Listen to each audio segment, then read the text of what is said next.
This is Trend Following Radio, where great thinking comes alive. Nobel Prize winners, legendary traders, best-selling authors, and the pros that know what drive us irrational human beings. I am your host, Michael Covel. Not filtered, raw, honest. That's my passion.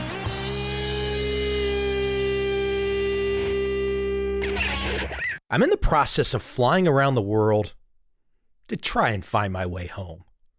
Where's home? I'm not sure exactly, but I'm doing a lot of flying.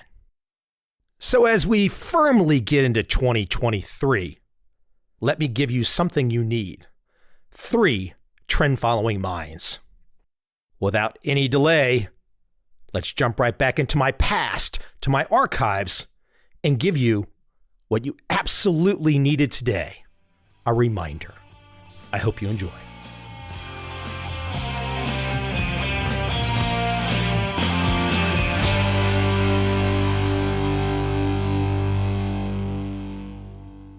My guest today is somebody who I have been hoping to have on this podcast for a very long time. He has an interesting approach to the markets, best described as a combination of a farmer's common sense and mathematics, while at the same time never losing sight of the underlying fundamentals. You're already thinking, what kind of strategy is that? Guess what? It's trend following. My guest today is Harold DeBoer of TransTrend, a trend following trader with a track record back to the 1980s. A consistent track record every month back to the 1980s. He is one of the legends of the space, legends of the industry. I mean, when you have a track record that goes back that long, it starts to count for something. And now today, at over $4 billion under management, TransTrend is absolutely one of the leaders in the trend following world. And look, one final note, as somebody who has had the chance to live outside of the States, to live in a non-English speaking country, please give me a break today. Give Harold a break today. His mother tongue is not English, but you should listen closely because anyone with his track record and his experience, if you're not listening closely, there's something wrong with you. Without further delay, without further disclaimer, let me jump right into my conversation today with Harold DeBoer of TransTrend.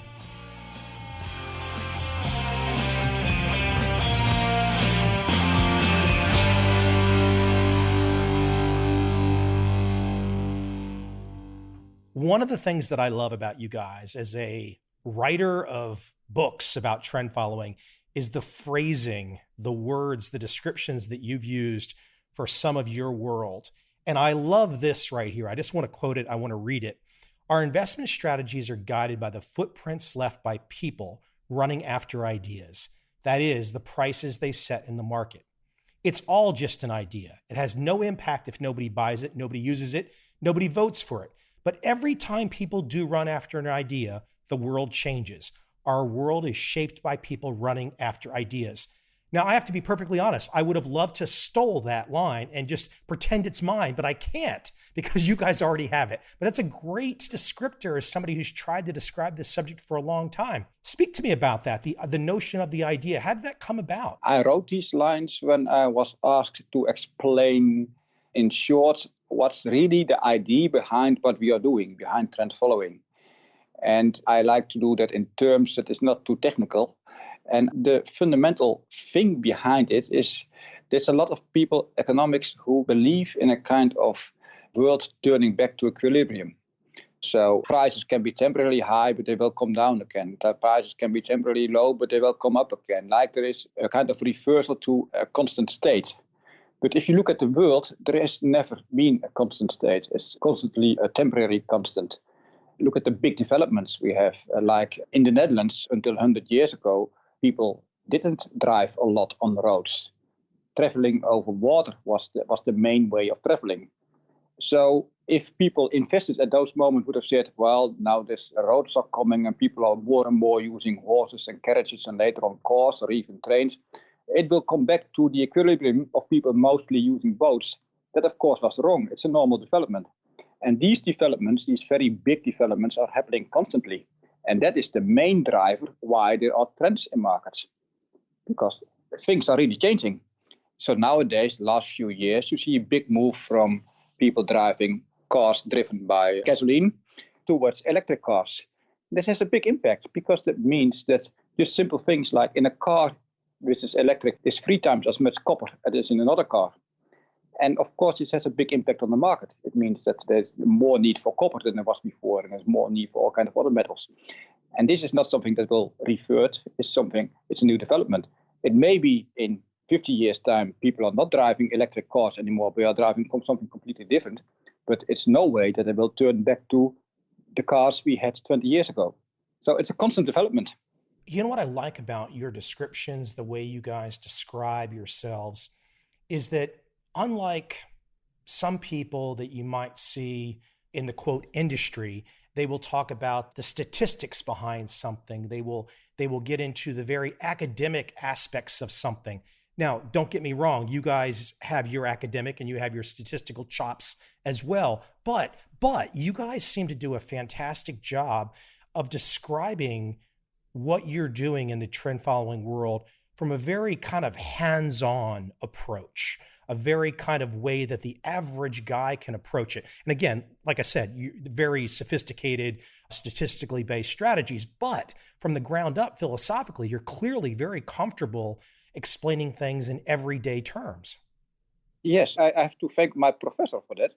Finalized my study mathematics in specialization in statistics. And this statistic professor was really about first knowing what the thing is about and then start to use the mathematics, the statistics, and not the other way around. He was really an old school professor that first had worked in the industry, in his case, not in the financial industry, but other industry, but he first worked in the industry, saw problems there, things that had to be solved, and then recognized what kind of statistics would fit with that. And if that statistics didn't exist already, he would make it. And based on that study, he became doctor. We say in the Netherlands, a doctor in the statistics, and then he became a professor. So first look at the real world, then choose the techniques, and then do it. Then apply the techniques. And what happens a lot is that people start with the techniques instead of start with what thing is going on with the world. If you look at the world, there's not many markets for which it is reasonable to assume that there is a linear relationship between those markets. Well, if you start your research, what many people do for correlation with all kinds of linear correlation measurements, you have made a mistake already.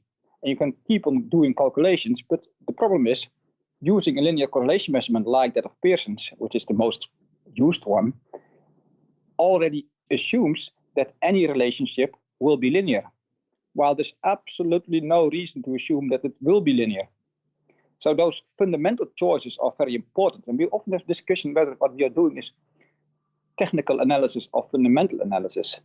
But it starts with fundamental analysis, meaning on a fundamental basis, decide which techniques can be used. And only then you can use the technical analysis. And then it becomes pure technical. But it starts with a fundamental basis, which is somewhat opposite to what some other people are doing. You see more traditional finance people kind of turn it around. They kind of start with the technical element and then make a fundamental story, which is just the opposite way. You mentioned the statistics professor. Let me take you back in time. Before that, I know just a little bit about your early life. I know growing up on a dairy farm. Give me, if you're sitting around with your buddies and friends and they kind of know where you are today, but what's the connective tissue to growing up on a dairy farm? How did that shape you in terms of your world today? Because I'm sure there's some connective tissue there. Oh, there's a lot, because a cow herd is changing also, and there's a lot of developments in the cow business too. Let's say the Netherlands used to be ahead with the milking cow. The dairy cows in the Netherlands for a long time had been kind of internationally seen as the best cows in the world, which was true until the 50s and maybe till the 60s. And then many countries were importing cows and calves from the Netherlands and crewing them, for instance, in the US. What happened is, while the Dutch were keep on thinking that their cows were the best they were, there is. And they were only looking at all kinds of elements like how do they look like, all kinds of non-relevant issues. The cows in the US and some other countries were being bred in a way that they were producing much better and they were growing such that they would much less diseases. They were much more efficient. And then in the 70s and 80s, the first farmers realized in the Netherlands, hey, we have made a mistake here. My father was among those farmers that started to use the sperm from US bulls again to improve the cow species again. That's something as also a development and such a thing. How do you look at genetics? And behind using genetics is a lot of statistics. So my background in statistics is really coming down and really started with looking at the genes and how that reproduces in cows. So the real world application right there of your math background is taking place on the family farm. Yes, I learned statistics from how it happened with cows and calves and collars and all the genes. And then later on school, learned the statistics from the statistic book, and they fit it. But that's the way I learned it. So basically, for any of the potential competitors, the young guys or young gals that might be listening, you're basically saying, hey, hold on, you might not exactly get the education you need to compete with me at the academic universities. You might need to go to the farm. Not only the farm, it doesn't even matter where it is. Just look in the world. I grew up a farm, and I was with it in the cows. But if you are, let's say, in a railroad company and you see what happens there, you will see a lot of mathematics too. So it's everywhere. But start with looking at the world and see what's happening and see what kind of structures are there and what kind of developments are there, and realize that it's developing things. We have the story also on the website that if you take a picture from 50 years ago, you will recognize it's a picture from 50 years ago. And there will never come a time that this picture can be taken again, except for in Hollywood and some other places where they can redo the history again. But apart from that, the world is continuously changing. As you lay that scenario out, you've got the math background, you're looking at the real world, we've got the farming background, you obviously you start to know about commodities. What's the transition? When is the first time? Because we're talking in the 1980s. When's the first moment that you said to yourself, or how did it happen where, okay, I'm going to go into trading. And not only am I going to go into trading, then there's some kind of germ, a light bulb moment where you say, okay, there's this trending behavior that's really interesting to me. Lay that out for me. Lay that story out for me. How did that happen for you? My professor said that to finish my study, it was best to find somewhere a real life problem.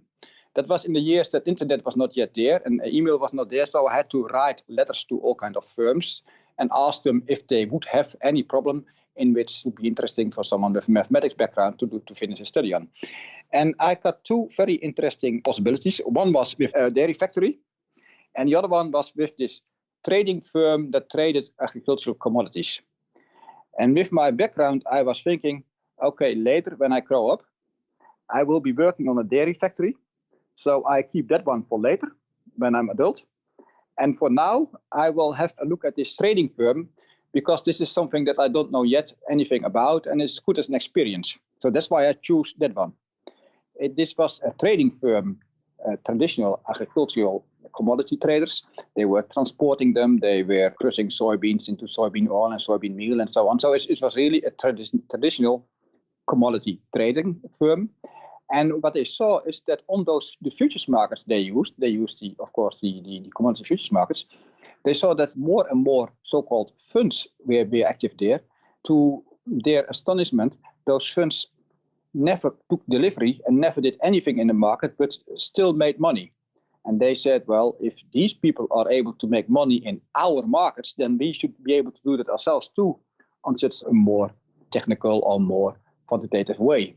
And that's where the project started. And I came to that project to finish my study. And it was a very interesting project. And we did all kinds of different things. My first research there was looking at the relationship between meats, so cattle and hogs or feeder cattle. In those days, you still had pork bellies, and not really anymore, but pork bellies also, in combination with the grains and the feeds, so soybean meal, corn, and so on. And there are all kinds of interesting relationship between those markets, and I studied those. And from that, we saw that there would be a way to do some kind of arbitrage type of strategy in those. But looking deeper into the strategy, we realized, okay, it can be very interesting, such a thing, to do that on a more fundamental, semi-fundamental, or semi-technical way. But there's a big risk because if you're wrong, it can be going wrong heavily. And this is, of course, a big disadvantage for all kinds of arbitrage strategies. On the same time, we were doing all kinds of other analysis. We were testing all kinds of strategies that we were being written about, and that are traditional technical ways like trend lines and so on. And we were testing other strategies too. And then we found out that trend following type of strategies were very interesting. And one of the reasons they were most interesting for is that other than these arbitrage and more quantitative things, with these trend following way of things, you can trade many, many different markets at the same time. You can really have a large diversification. And where with this arbitrage thing, if you are wrong, the only thing you really can do is make your position larger because you think the markets will come together. The trend following way is just the opposite way around. It's if you are wrong, then you get out of your position, or you even revert, you go the other way. And this way of trend following also much better fitted with the idea that the world is changing again. So all kind of relationships between markets can really fundamentally change. And arbitrage strategy is much more difficult than that. So recently in Europe, we had this issue with a trader in Norway that lost a lot of money by a spread between the German power and Norwegian power.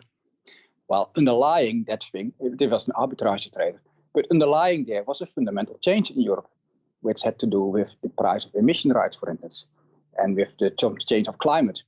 And such kind of fundamental change really undermines such a strategy, the arbitrage strategy. While in trend following, such a thing is no issue at all. It's a very interesting thing. The emission right trend this year is one of the best trends this year in the markets. So looking at this market and looking at these different philosophies and this different way of treating markets, we found out that trend following is really good. And the best thing about it, that is so great to use in a diversified way. Then we had to solve one issue because the company we worked within had really chosen to only trade commodity markets. You have to realize that idea started just after 1987. 1987 was not really a good year for investing in stocks, to use an understatement. And they decided, whatever we're going to do, we never want to be in financial markets. And then we said, well, with this trend following way, you can also trade all these financial markets and you even get much more diversification. So we had to explain to them why it would be wise to do the same thing in financial markets. That makes us kind of different from many traditional hedge funds, because many hedge funds, they start with financial markets and they have a background in financial markets and sometimes use that without really thinking the same strategies in commodity markets. We have really a background in commodity markets, which gives us a complete different idea about how markets are functioning, and especially when you look at the time structure and old crop and new crop, that kind of things. These things are very relevant for commodity markets. And with that background in commodity markets, we are applying it also in financial markets.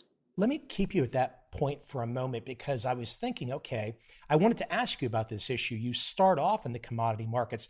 Was there ever a moment for you, given that you had to start in the commodity only markets, did you have the trend following feeling for all markets, or did you start at commodity markets and say, well, we can apply these to other markets? Or did you always know that these techniques could apply to the full global suite of markets out there? We didn't realize that it could be done for the full markets out there at that moment, because now there are markets that were not out there at that time. So let's say stock indices were pretty new. The stock index futures had really started. 1982 was, I think, the S&P 500 was the first one. So there were not that many stock market futures. And of course, absolutely no sector indices, single stock futures. Those things did not exist at all. But currencies were being traded, bond markets were being traded. So those markets were very good to use these techniques in. Later on, we realized that you can do the same thing with sector indices and with single stock futures, but also with emission rights and those kind of new markets that all didn't exist in those years. And I think it's just very relevant to keep on being active in new markets, because I remembered in 1998, I think, maybe a little bit before that, we decided that we were wanting to trade the Nasdaq futures. And our, at that moment, largest client said, why would you want to trade such a small market? And we said, well, it may be small at this moment, but maybe it grows. And I think there's absolutely no one nowadays that would call the Nasdaq future a small market. But really, that was a new market at that moment. Something new. Can you really trade it? Is it going to last? Well, it is. And hey, roll forward to modern times, because we're talking about events in the 1980s, the early 1990s. And here we are in 2018. You guys trade, 500 plus markets, yes? Yes. But that's not relevant. Because, yes, there is 500 plus markets, but at the same time, you have to realize that the real number of different trends going on is smaller than that. So at this moment, you have an energy trend, and you can say, well, we're trading heating oil, and we trade unleaded gasoline, and we trade oil. But look, a day like yesterday, all these markets come down. And that's something you know. The real amount of markets, in the past, we were really saying the more markets, the better. And it still is true, you need diversification. But you also have to realize that the real diversification is not measured by the number of markets, but by the number of really different underlying developments, underlying trends we can be positioned in. Let me keep you at that word for a moment, trend. There's another great line that I've seen come from your world that I think is great. Price trends are as inherent to markets as the wind is to the atmosphere. I love that one. I love the way of just getting people to think about trends and movements, because when I'm going to go into it in a minute here, I'm going to ask your opinion about factors, and the academic world is trying to find assorted things out there, but again, gets philosophically away from what you've grown up on, from what you guys have done with your firm, is to stay very grounded and say, hey, these big trends exist. They come from sound reasons. We can look at why these things start to happen, but they're unexpected. In fact, you know what? It's probably a great moment to actually jump right into the notion of factors. I find it quite interesting. What is your view of factors? The notion that the academics have said there's a factor for momentum, there's a factor for value, and you can just isolate it and find it in a back test and apply $100 billion to it. Yes, there are factors, but those are not relevant factors, those ones. The relevant factors are, of course, if OPEC is doing something, that has an impact on oil price and on the price of stocks of oil firms and of the price of the Norwegian krone and that kind of thing. OPEC is a factor. A central bank policy is a factor. People thinking about environment and want to pollute, yes, or governments that decide they have to pollute, yes, is a relevant factor. Those are factors. And those academic factors are academic, meaning not part of the real world. And I think when you talk about investing, you should explain, okay, we are buying copper now for this and this reason, and that is not because of momentum or because of value or whatever academic factor. No, you have to realize what is driving copper prices, and are we able to profit from that? And what's driving copper markets? Of course, when many investors are following those factors, then that factor does become a short-term factor. However, will generate a price movement that does not fit with the underlying markets. Because when investors are buying more and more copper for some kind of academic reason, instead of a real life reason, that doesn't mean that ultimately the consumers will use more copper, or the producers will use more copper, or that there will be less production of copper. So the idea why people are buying and selling things, if that doesn't fit with what is happening in the underlying real markets, because ultimately it's all about the real life markets and not about these futures, which should be looking at the real life markets, but not the other way around. When that doesn't work, then but those factors are not relevant. The relevant factors are what's really happening. Does it kind of make you smile sometimes as a man who's been in the markets trading for 30 plus years, when you see some of this new branding coming around where everyone all of a sudden, and it seems like all of a sudden almost, where factor, and everyone's talking about it. Do you sometimes just sit back and smile to yourself about the branding on Wall Street? Yeah, but branding, of course, you also have to realize that branding can become by itself a factor, which can really impact markets. Especially nowadays, you really have to understand that the way markets are being driven also is to a large extent by factors that should not really drive markets, but they do so for a short moment of time. And whether you talk about a flash crash, what is really the outcome of people doing something and nothing else than that, or a somewhat longer term disturbance, prices can really go away with a serious force because of money flows, investment flows, that are not driven by what's really happening in the underlying markets. But that force can be very strong. That also means, because now often people say, well, let's say an active investment style, even a fundamental style, should be able to make more money nowadays because of the big amount of passive investors, the large amount of passive investors. But that's not true. because the power of all these passive fund flows is so large that for a fundamental investor, let's say a fundamental or active investor, you have to be able to withstand that force, because this can drive the market for a long time in a wrong direction. Ultimately, it will go in the right direction, but it makes it more harder for active investors. You have reached a point in which there's so many passive investments that are really driving markets that makes the markets more difficult to trade for the active traders, which is a problem, because it means that if the active traders cannot really have a big impact on the markets can really go away in wrong directions for a short moment of time or for a longer moment of time, which is not really healthy for the economy as a whole. Do you ever have moments where, as we are talking about assorted factors, and you're laying the foundation for why many fundamental factors are useful to know, useful to understand, but when it comes to your decision making is made off the simple heuristic of price action. Price action is what drives you. Yes, we have to, because we are not a fundamental trader. So it's not that we say, okay, from a fundamental point of view, the price of cocoa is too low at this moment, so we will buy. No, we will buy if there's an uptrend. But we do realize that there can be a significant uptrend when the market has been too low for a long time, which happened, for instance, earlier this year in the cocoa market. That all has to do with to what extent does the market as a whole still function.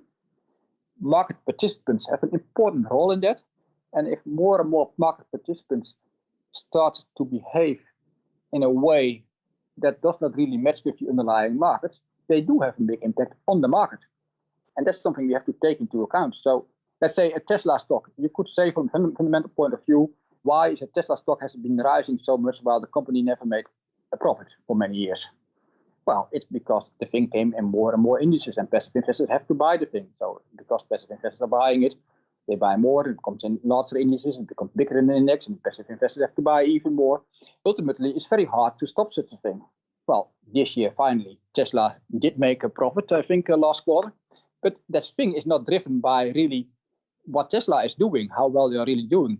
The most important driving factor here is getting in more and more indices, and as such, it will keep on growing, which is something you have to take into account.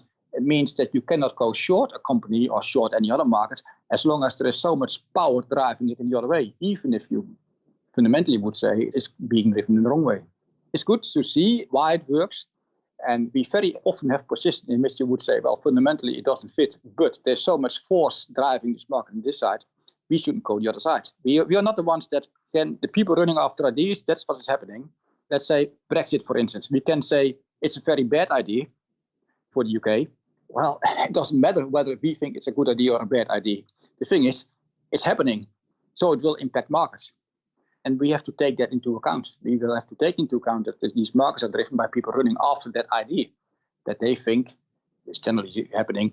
If people vote for something because they believe in it, then it doesn't really matter anymore whether the thing that the ones that are, whether it's the president or whether it's a movement like Brexit, it doesn't really matter whether what they say is true. It's all about whether people are running behind it. And when people are running behind it, it will have an impact. It will create trends in markets, but it will have an impact in the world as a whole. To follow up on your point there about Brexit, yes, you can have a personal opinion about Brexit, but that opinion is not factoring into your decision-making for the funds that you are trading. No, but it does have a role is when things like this are happening, then we are looking at, okay, what kind of effect this can have and how do our systems work? Is there elements that will not be taken into account by our correlation measures or whatsoever? So is there any place, anything that could happen, the way we work that's not right for? And it can be very simple things in are we trading the right markets and so on. We have to realize that things are happening, and we have to realize that can create trends. And we also are evaluating whether what we have been seeing does fit with the underlying idea. So the Brexit election was a very nice case. And in many aspects, what we did was exactly what we expected that we would do and how our systems would respond to such a thing. But there were also a few surprises in there and some elements. If you said, well, okay, this happened now, but next time with election with some strange outcome, unexpected outcome, something like that could happen again, and we could improve our way of handling with these things, for instance, in execution.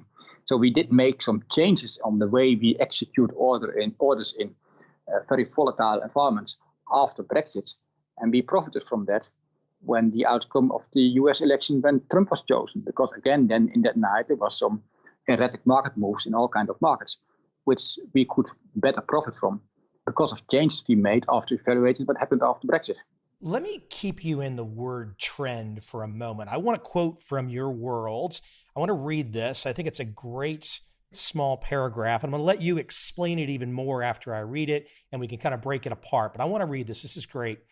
Trends in particular, those that are most profitable for trend following systems, like those in DTP, your program, are comparable in a number of ways to burning haystacks.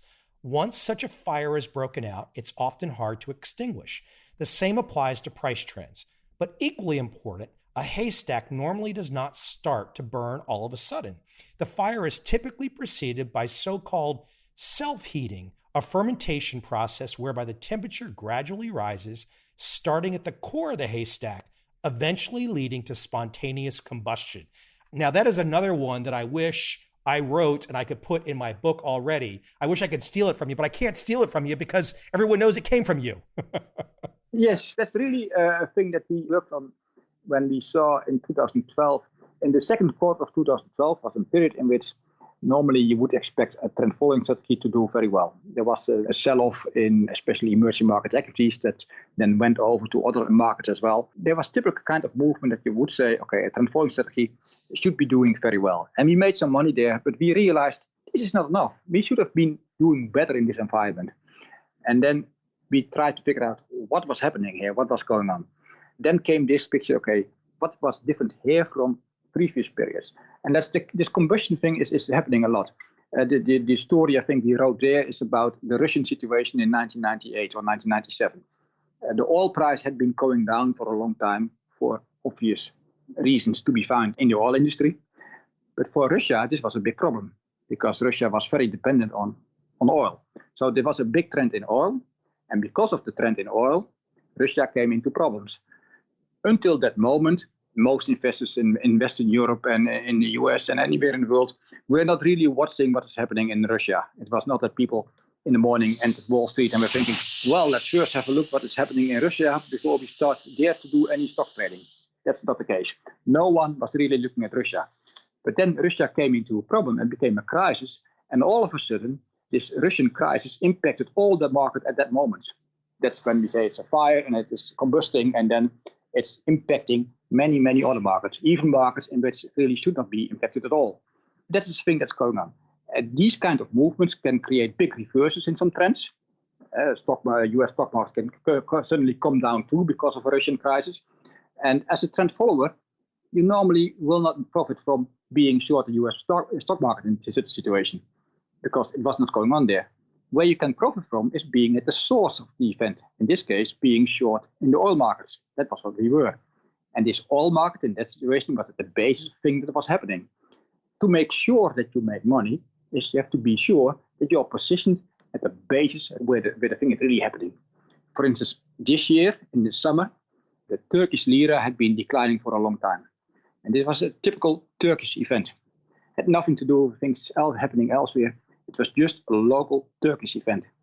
And all of a sudden, one morning at 5:30 our time, I think it was the Financial Times that wrote an article about European banks that would have problems because of these Turkish things. On that moment, there was a sell-off of stock markets worldwide and also of emerging market currencies, above all in South America, for instance. That, of course, had nothing to do with what was happening in Turkey. And the thing in Turkey was going on for a long time already. But just this one thing, this one story, triggered the spreading of this fire to all kinds of other markets. At that moment, we held long positions in the South African rand and were losing on them because all of a sudden the rand was coming down because of Turkey. But to profit from such a thing means you have to be short Turkey because there it was going on already. We had very large short positions in the Turkish lira. That's at the basis, that is where the fire started, where it was going on. That awareness, that's so fundamental, that's so very important, has been the basis for many changes we've been making further on to make sure all kinds of choices we make in the programs have been made such that the chance is large, very likely, that we are sizable positions in any haystack that could become the next haystack causing the big fire. Because we have to be in that haystack and not in the ones that is being infected, because the ones that are being infected, they're probably on the wrong side. I like how you describe a gradual start of a price increase or decrease, and you describe it as the self-heating. The self-heating is the well-informed insiders making moves. You know, when the average person sees a little bit of an up move or a little bit of a down move, they're not necessarily drawing much conclusion from that. But a price-based approach like you employ does draw a conclusion from that. Yes, we have to make sure we do, because that's very relevant. And if we don't do, we are on the wrong leg. And when we are on the wrong leg, we are losing money. And it has become more difficult to do this. And this has to do with a broader change in the world. Let's say until 15 years ago or something, all traders didn't know everything about oil, and they were really reading everything about oil and everything was relevant for oil. People trading Canadian bonds knew everything about Canada, Canadian politics, Canadian monetary policies, and for that reason, they were really well informed in that. People trading soybeans knew everything. Let's say our former parent company, they knew everything about soybeans, and they were really not interested in monetary policy in Canada or other things. There's a lot of specialized people, and information was within that group. You still saw it in 2007, 2008. The credit crisis really started in 2007 in the interest rate markets, and it took until 2008 until it really infected the stock markets. Now, information is being spreading via internet and social networks and so on. The effect is that there's much more information available to much more people at the same time. And you would think, okay, if people have more information, they can make better decisions, but people are selecting. And what's happening is that more people are looking at the same thing. So for a short moment of time, earlier this year, many people were only looking at Turkey. It took only a week. In the next period, many people are looking at other things again and forget about the other things. So people trading oil maybe should not look too much at Turkey and should keep on focusing on the things happening in the oil market, because that can be more relevant for the oil markets.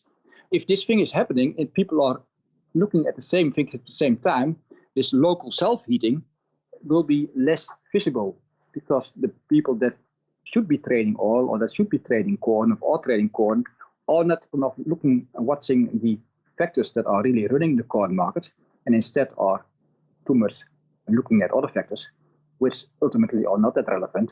And it means that this really relevant factor for the corn market are not coming into the corn markets until it becomes really a problem. What happened in 2012? All of a sudden, there was a drought, but the drought doesn't start overnight. A drought is slowly growing. It is not that it stops raining and tomorrow you have a drought. It's something that is really developing. And in a well-functioning market, there are enough people, informed people about the corn market, that see this in drought going on. And as a consequence, the price of corn will rise. If that doesn't happen because people are too much watching the few storylines that are running all the media at that moment, then the corn market is not developing well. And it's harder to recognize the trends. And this is one of the things that makes trend following more difficult the last few years. You have to make all kinds of amendments to make it better again. As you mentioned, the difficulty from your perspective, and I'm thinking about your short-term perspective, and I'm also thinking about the notion of you don't work under a benchmark pressure, is my understanding. So let's talk about the benchmark part of it for a second, though.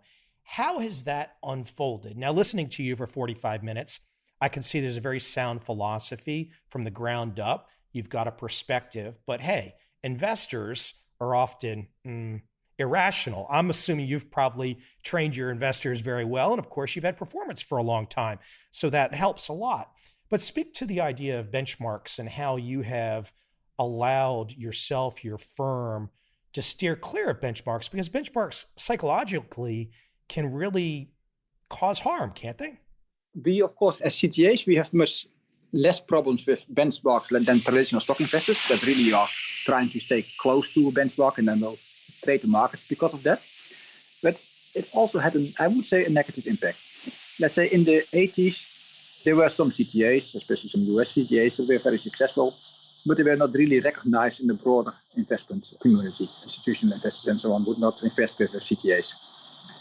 Coming into the 90s and especially the early 2000s, when we had some stock market sell-offs, institutional investors realized that trend following strategies could be okay. And then what kind of happened is that trend following was started to be seen as an investment style.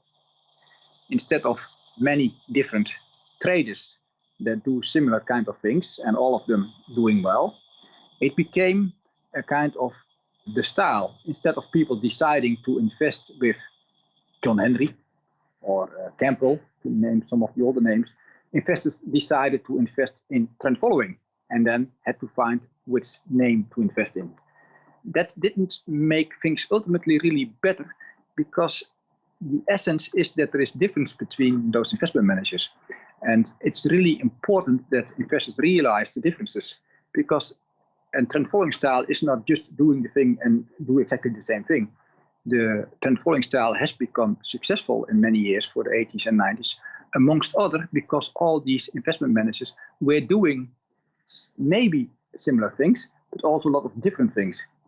And their difference, their variation, made them strong together, which is generally true in nature. If you have, let's say, dogs too much look like each other, the species isn't very healthy anymore. Well, that also happened in the CTA industry, in which it became very important to be aware that you constantly have to make the decision which is the best decision from your point of view, instead of being some kind of pulled into an investor demand of doing exactly what people think that trend followers are supposed to do. We did not become a success because we did what we were supposed to do. We were successful because we did what we think was the best thing to do. And if I go way back in history, when we did the first studies on trend following, we found an article that says there was 3 things very important in trend following. One is you should always be in the market. Second thing is you should always trade the same size. And the third thing was you should always use stops.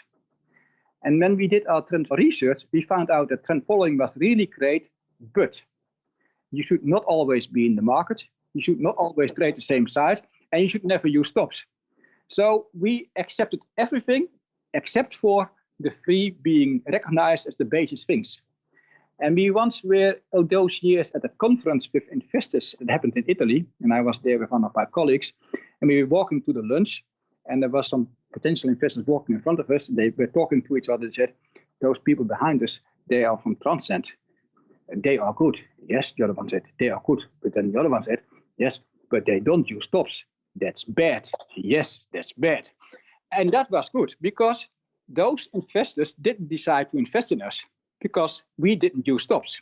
We said stops is a bad thing to use. And in the last years, when, let's say, trend following kind of becomes a style in which there's a lot of stories about what trend followers are supposed to do and what they are not supposed to do.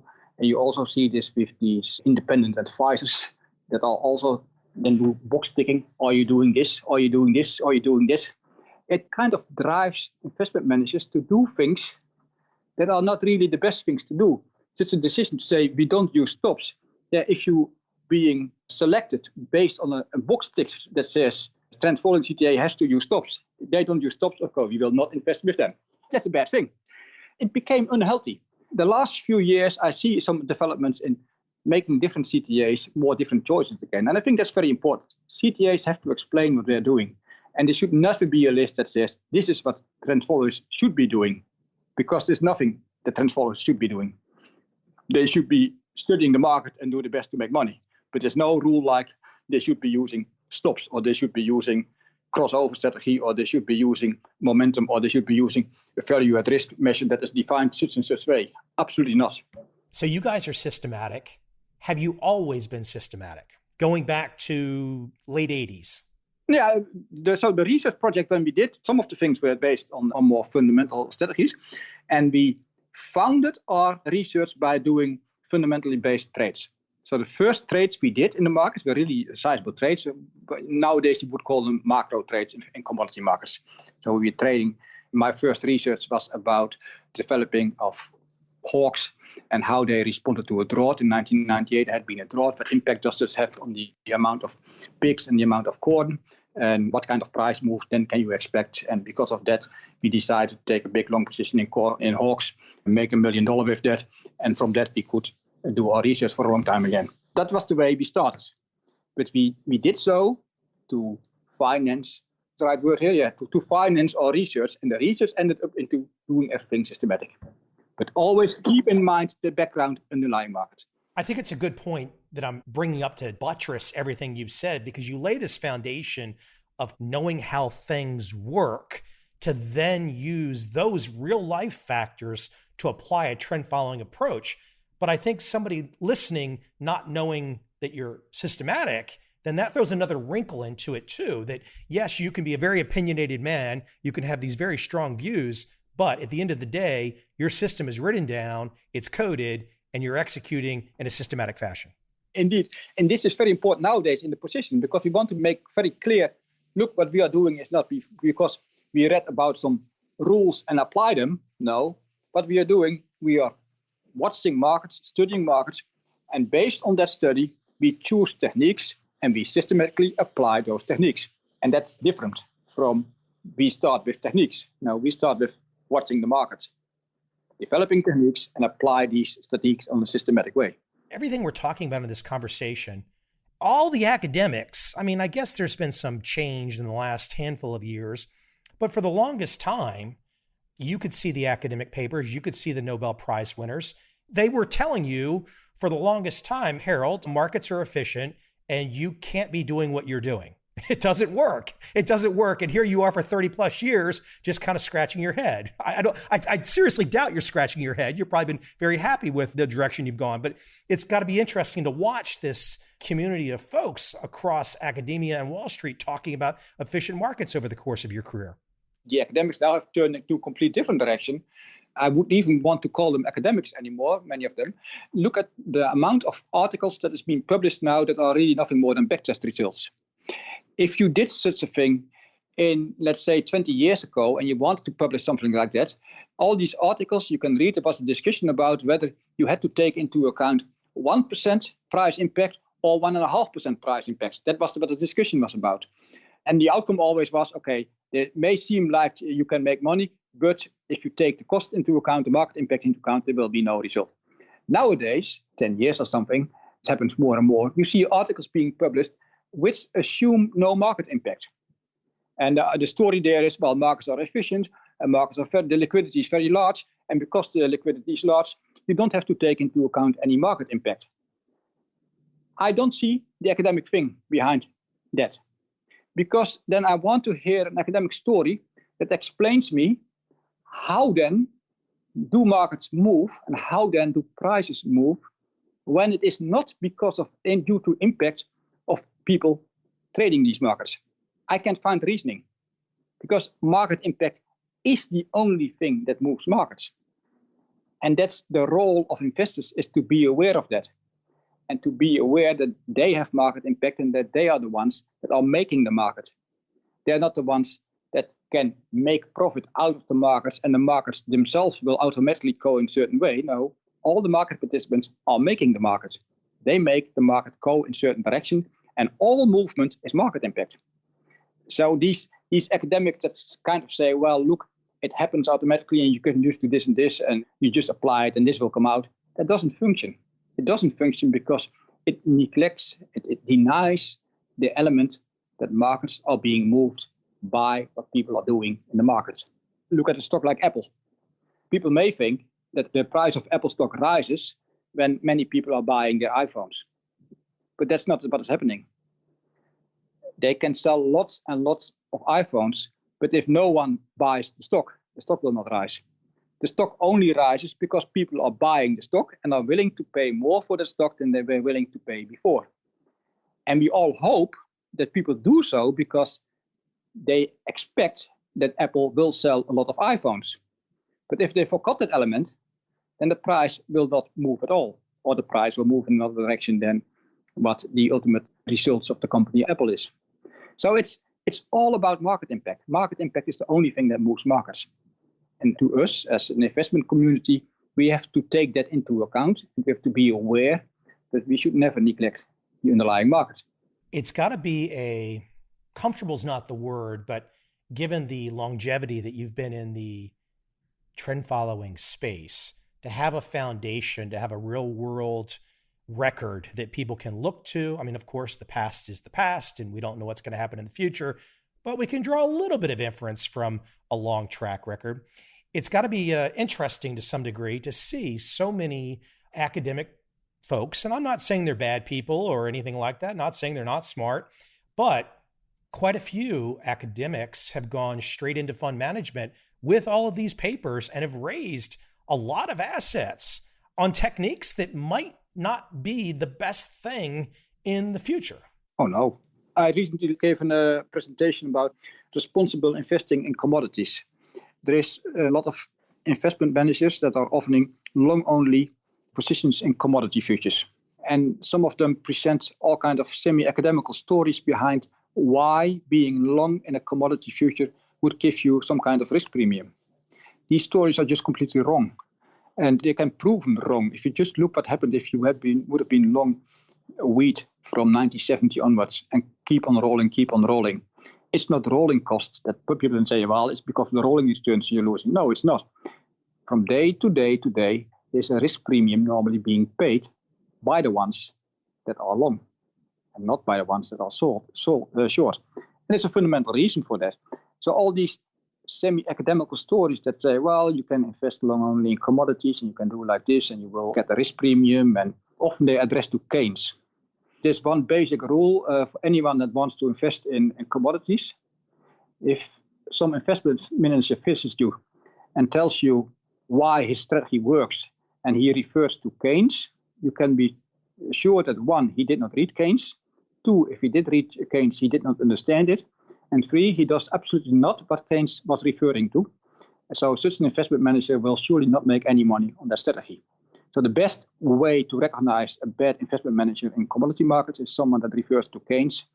The best one I once saw was an investment manager that was telling about referring to Keynes' cost of carry model. Maybe you know the model, but the idea is the cost of carry model is based on the idea that you have a commodity, you can store it and then sell it at a later moment, and the price between the futures now and the futures in the future is the cost of carry, the amount of money it costs to store that commodity. And I saw an investment manager that gave a story about it with reference to feed the cattle. Well, feed the cattle has to be alive, and I think out of my head between 3 months and 6 months in age. And I don't think there's any way you can store living cattle, calves, between 3 months and 6 months in age for a year. And in a year time, they're still between 3 months and 6 months in age. I don't think the cost of storage will be extremely high to make that happen. There are some people that would like that they could get 1 year older without getting older, but it's completely impossible. And using these kinds of theories and apply them to things that they are absolutely not connected to, it's bad academics. Do you perceive any advantage over the course of your career where you have been based in Rotterdam, in the Netherlands, being Dutch? Has this been an advantage to you from your perspective? Sometimes it has, sometimes it has not. Let's say for potential investors, we are farther away. And what often happens is that potential investors are, let's say they are visiting London and they can then visit many investment managers in a few days' time. They visit 5 in a day and then make a trip and they visit 15 investment managers. And of course, they will not visit us in the Netherlands or our colleagues in Sweden or our colleagues in Paris because they are further away. The advantage of that is that the ones that do visit us are more serious.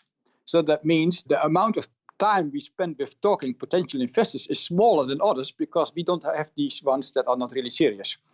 There's one advantage or disadvantage, just how you want to name it. Another difference is with the staff we have.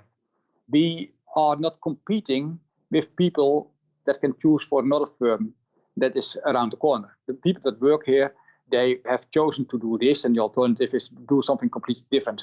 Most of them would not even be working in the financial sector. This is an advantage too. So the students from this region in the Netherlands, in generally, if they want to do work for a CTA or a hedge fund, they have not that much choice. That's an advantage. And another thing is, which helps, is because of we have different people than other CTAs, we also are better in having our own ideas. In London, you see a lot of people that have been working for one CTA and then they work for another one and then work for another one. So what often happens is that you see similar ideas with different CTAs. Because we are somewhat more isolated, we are yeah, let's say more like the people on islands in the Atlantic Ocean, still ocean. What do you say? The Pacific, I think it is called. The Pacific. It's the small islands and people are living there completely their own way and have colored faces and so on. Well, we are a little bit like that. You don't want to be tainted by all kinds of bad influences. No, it's not even that we don't want, but no, it's the being different and another place helps you to be yourself. No, it's great insights. I appreciate you giving my audience a perspective. Perhaps we can grab a conversation in the years to come again.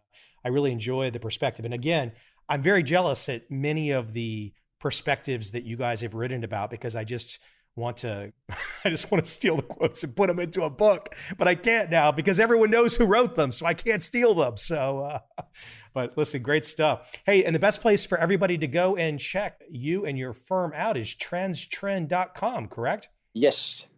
And look at the philosophy page because that's where it all starts from. I mean, look, I've had a chance to speak to so many peers of yours. Probably we have mutual friends that we don't know about. And one day I'm going to have to make it to Rotterdam. We'll have to do lunch. It's been a long time since I've even been in Amsterdam. It's been over 20 years. We'll have to grab a lunch one day.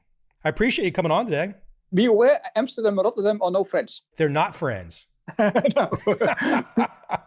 You want nothing to do with them. You've drawn the line at Rotterdam. They're not allowed over. In football competition, when Amsterdam plays Rotterdam, the public from Amsterdam is not even allowed to visit Rotterdam. Speaking of that, if we get a second conversation in the future, I would love to talk to you about your speed skating story. Fascinating. Okay. Yeah. So listen, Harold, I appreciate you taking the time today.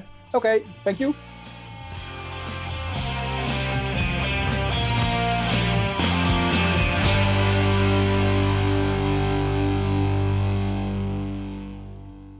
Efficiently Inefficient, the title of your new work from the last few months. I think obviously you're breaking some, I guess you could say it's some new ground, but obviously we've all seen in the last year or 2 years where the Nobel Prize was split between Fama and Schiller. I'm guessing that there was a certain inspiration for your title from that. If not, tell me the inspiration.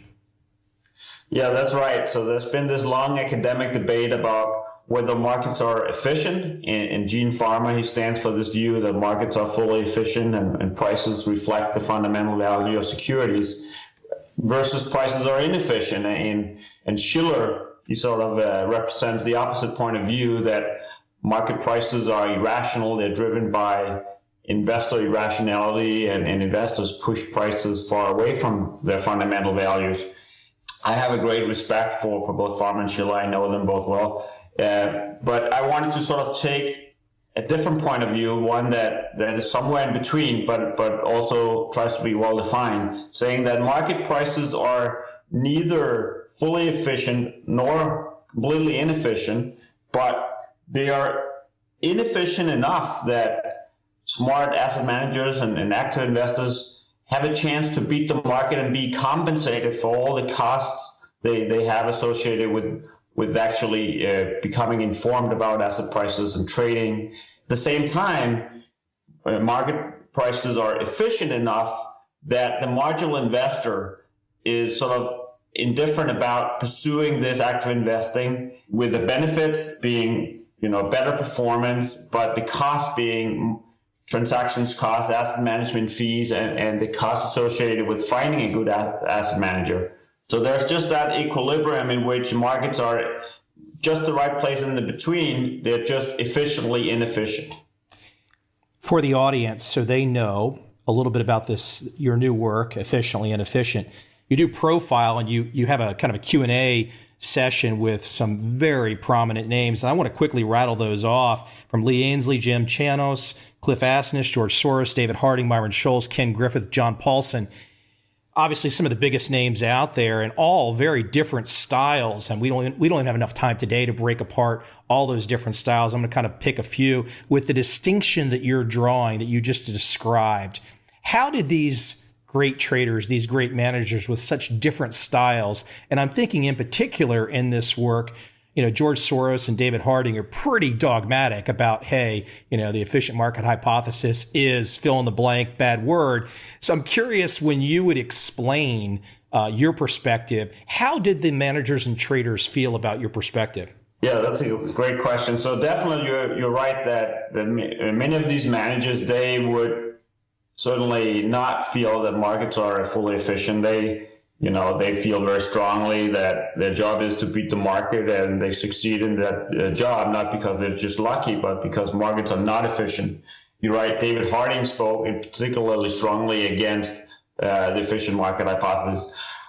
I think a lot of these guys at the same time, though, are sympathetic to this view that, yes, there is a scope to have edge, but very efficient to exploit these market inefficiencies. That's sort of another interpretation of the title. And I think they're actually quite sympathetic to this view. They don't think that just anybody off the street can easily beat the market. You have to be really efficient to actually accomplish that. Were you familiar with and had met with and spoken with many of these managers and traders? Of course, some of them clearly you know very well. The full suite of them, were you intimately familiar in terms of having conversations, or was a lot of the interviews brand new with these particular managers? Obviously, you know their styles and what they do, but I'm just curious about your connection with them. Yeah, you're right. I certainly knew of all of them. They're all extremely famous, as you say. I knew some of them well. I knew Cliff Asness. He's my colleague at AQR Capital Management, so he was the one by far I knew the best. I knew Myron Scholes quite well through my meeting him at academic conferences and in other connections. I also knew John Paulson. He endowed a chair at NYU, and I was lucky enough to actually hold the John Paulson chair. I was a John Paulson professor at NYU. So I met him in that connection. And I think several of the others I have never met. And so it's really exciting and fun to meet these guys and get their perspective on how they invest, and really try to get an opportunity to ask them exactly how they do it, and how do they get their edge, and what motivates them, and what are the key drivers of their success. Was there a common theme developing in how they thought, regardless of style and technique? Just a very big picture question before we dive in. Obviously they're all very smart. They're all extremely driven and ambitious. I think they're all disciplined and clear thinkers. In terms of their investment styles and methods, they're very different, but I think there are some common themes. Even though, they use very different words, I think a lot of them are using trading strategies related to value investing and momentum trading. So Cliff Asness, of course, has actually written academic papers and was one of the discoverers of momentum trading in stocks, together with a few other academics. And so he talks a lot about value momentum, but, a guy like George Soros, he will talk in very different terms. He will talk about trading on boom-bust cycles, for instance. But when he says he's riding the boom, in some sense he's being a momentum trader. And when he positions himself for the bust, at that point he effectively becomes a value investor. When you think about Lee Ainsley, who's a famous Tiger Cop, has done very well trading stocks globally. Obviously value investing and thinking about the quality of those companies is a key driver. As value is also, a key driver for a short seller like James Chanos, who basically thinks about, which companies are overvalued, which companies might be fraudulent or have some a little bit too creative accounting and so on. He'll want to short those. And in shorting overvalued firms, he's basically taking the short side of being a value investor. You bring up a great point about terminology and jargon. I can think to the classic phrase that Soros uses, reflexivity. I'm sure, it's a term that's been out there. There's a certain philosophical bent to it. He's written several books. But I think a great place where you can take apart some of the jargon, and perhaps with your best professorial hat, is the different types of momentum. And AQR is obviously known for both types, frankly, and quite a bit of not only the trading, but academic work. Why don't you, for the audience, give people, you mentioned Cliff and the type of momentum that he discovered, but time series momentum, the type of momentum that might be more commonly called trend following. Can you compare and contrast those two types of momentum for the audience? What's called momentum in stock trading, often it's also called cross-sectional momentum, basically means looking at the different stocks out there and seeing which stocks have outperformed other stocks. and then you will tend to go long the stocks that have been outperforming, while at the same time shorting stocks that have been underperforming. And then you're basically hoping that those outperforming stocks over the last, let's say, 6 to 12 months will continue to outperform over the next month. So that is to be compared with what's called time series momentum, which basically means looking typically at an index, whether it's a stock index or a currency or commodity, and basically seeing if it's been going up in value, it's been trending up over the last year, let's say. So time series momentum is related to looking at every security seen in isolation, whereas cross-sectional momentum is looking at relative outperformance. And the difference is, for instance, if let's say the whole stock market has been going down, and a cross-sectional momentum investor, he might go long stocks that have been dropping less in value. So it might be, let's suppose all the stocks in a given universe have been actually going down. Some of them have been going down less, so those are outperforming. A cross-sectional momentum investor would buy those and short those that drop by more. Whereas a time series momentum investor or managed futures type of investor, he would just short all of them. He would say, they're all trending down, let me short all of them. Going back to something you said as well, too, you mentioned the idea that some aspects of the technique of these very diverse traders and managers, that there's commonalities. I think one of the commonalities that I would love you to talk about is gambler's ruin, risk ruin. Yeah, they're certainly all quite aware of risk management, and several of them actually was also told me about some of their losing trades. I think a lot of them are obviously very happy about the winning trades, but they're also quite marked and have learned a lot from their losing trades. It's really important that you learn from your losing trade, but also that you don't go bankrupt from your losing trades. Are there any losing trades in a particular trader or manager that come to mind right off the top of your head? Yes, so Lee Ainsley talks about one particular losing trade where he had like a great investment thesis. His analysis was correct, but it turned out that the management that were supposed to deliver on those great promises for that particular company was not capable of doing it. And he really learned the importance of the management and has since really paid very close attention to the management of the companies he invests in. And, also Chinas talks about a short position he had that kept moving against him for a variety of reasons. Fortunately for him, he has a position limit, so as the short position moves against him, it gets bigger. And so this is one of the risks of short selling. When you're short selling, you lose when the stock price goes up. When the stock price goes up, if you have a fixed number of shares, now you're actually short more dollars or, a bigger value, and the risk potentially increases. So therefore, he has a position limit, and he would actually reduce his position as the position moved against him. And that helped him to limit the losses in that particular trade. Most people out there, if they're familiar with Julian Robertson and the Tiger Cubs story, generally a fundamental style of thinking and trading. I thought was interesting was your questioning to Lee Ainsley about his quantitative aspects of his trading methodology, particularly portfolio construction. Yeah, that's right. So he has a number of investment professionals who go out and meet with management and meet with the different competitors and try to really understand the industry where each company operates. But at the same time, he told me about the fact that they actually have a quantitative system to evaluate their positions, the risk exposures, and to really help them make the portfolio construction as efficient as possible. Looking at all these managers, looking at these traders, their track records, studying their performance, is there a strategy? I don't want to ask the silly question, is there a best strategy? There are different strategies for different reasons. But is there a strategy, do you think, across these managers, these traders, that's perhaps more repeatable? There's only one George Soros, or there's only one Paulson. What about survivorship bias? Do you see a particular style across this selection of traders that's more repeatable? Well, I think what's common among these strategies is that they're not just this magic effort by this genius, but I think that we can actually understand the core of many of these strategies. There is an economic logic behind why they work, but at the same time, they require tremendous skill and dedication and hard work to execute them well.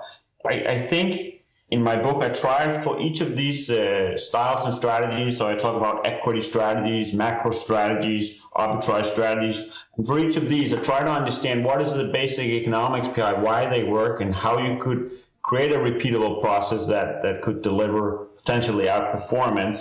It certainly has to be very difficult to do because otherwise these things would be arbitraged away. Were you looking, when you were putting this book together, were you looking for the particular styles or were you looking for the particular manager and trader? I started with actually thinking about what are the various classic styles. And then for each of these 8 styles that I identified, I sought to basically get the most prominent current investor who's still active. And so I wrote down these 8 names and I thought, how am I going to get them to say yes? And so I started with the people I knew the best. And then when those guys said yes, I had a connection to someone who knew George Soros. So then Soros said yes. And then when I started asking the next people, it started getting easier when you have Paulson, Asness, Soros, and the like. Yeah, it's true. I mean, there's a certain, to put that together, anyone that does something like that, as someone who's written a few books and does a podcast, there's a certain method to the madness, so to speak, to put together that roster. Something that Cliff brings up that you have as a question, and you're talking about the difference between the real world and the academic world. I like his answer because, we can go back at a performance track record, for example, and you can look and say, well, there was a 3-year flat period or there was a significant drawdown, but then you came out of it and everything was okay. Cliff points out that it's in the real world, it's not so easy to just look at track records like that, is it? That's right. He talks about when you're actually going through such a tough period, there's a time dilation, he calls it, where it seems like time is going much more slowly. And it's really painful, actually, to have those losses, even if you have greater gains coming out of it. It's really just an extremely tough period. And I think that's part of the reason these strategies work, in that it certainly is hard work to do it, but it's also really stressful and requires a lot of discipline to just continue to do the right thing. When you're starting to face losses, there's a lot of temptation to panic or, do various things that are not part of the original plan because you think those losses might, be too difficult to handle otherwise. It's interesting too. A lot of the traders and managers that you put in this book, I mean, that's one of the things they have to deal with is on a daily basis or a monthly basis, whatever, dealing with clients and kind of making sure clients are on board with the strategy and understanding that there could be down periods, et cetera. I'd like to bring something up that I talked about in advance with you, which is Warren Buffett. A lot of people don't know that Warren Buffett has had multiple 50% drawdowns, so to speak. I don't know the exact number, but there's something too that if you're going to produce the type of performance that he's produced over the years, you do have to be willing to take and handle a significant down period. But why don't you talk about Buffett and his alpha? I think you really put together some significant insights where a lot of people say, well, hey, hold on. If Buffett's just a value investor, why is he so much better than everyone else? You've kind of broken down and taken apart why he is so much better. Yeah, that's right. So we got the data on Buffett's performance. We looked at both the performance in the sense of just the Berkshire Hathaway stock. So as you know, Warren Buffett is running the firm Berkshire Hathaway. And so one way to look at his performance is to just follow that stock price.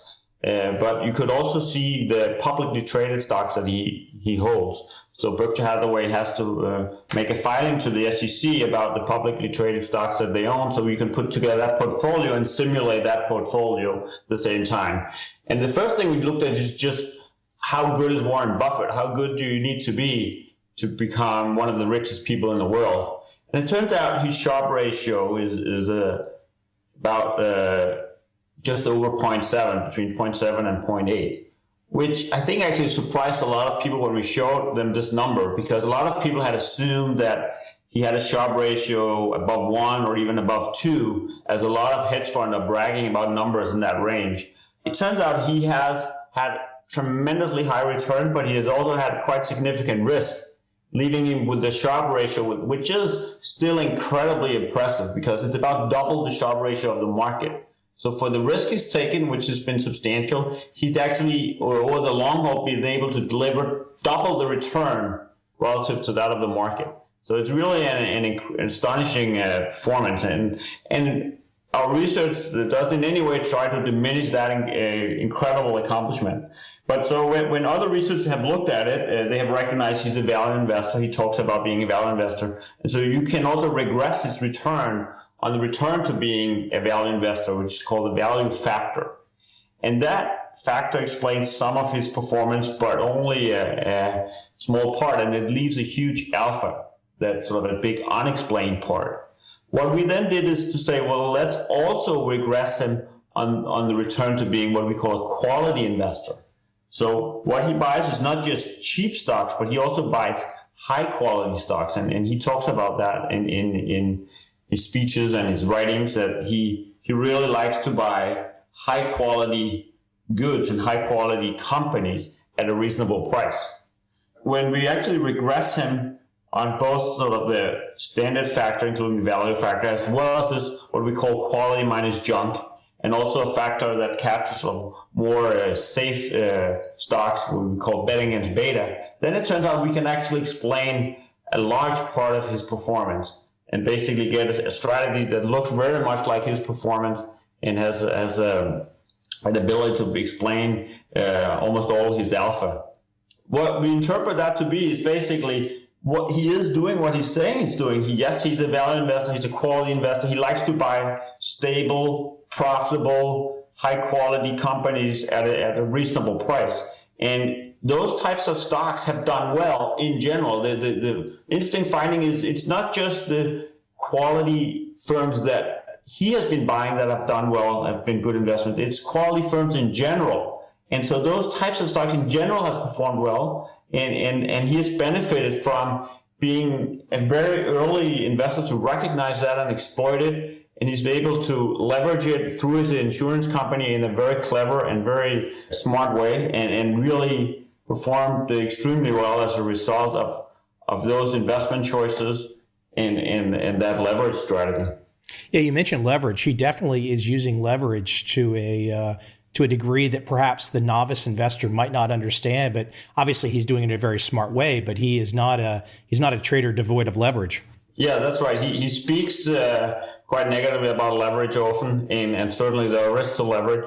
If you look at his portfolio and his performance, you can see that he uses leverage in two ways. Number one is that you can simply look at his balance sheet and you can see that he has leverage. He has a number of liabilities. He's been issuing bonds, for instance, as one source of leverage, and he has a lot of insurance-related liabilities. And we estimate his leverage is about 1.6 to 1, meaning that for every dollar of equity capital, he will then invest in $1.6 of companies.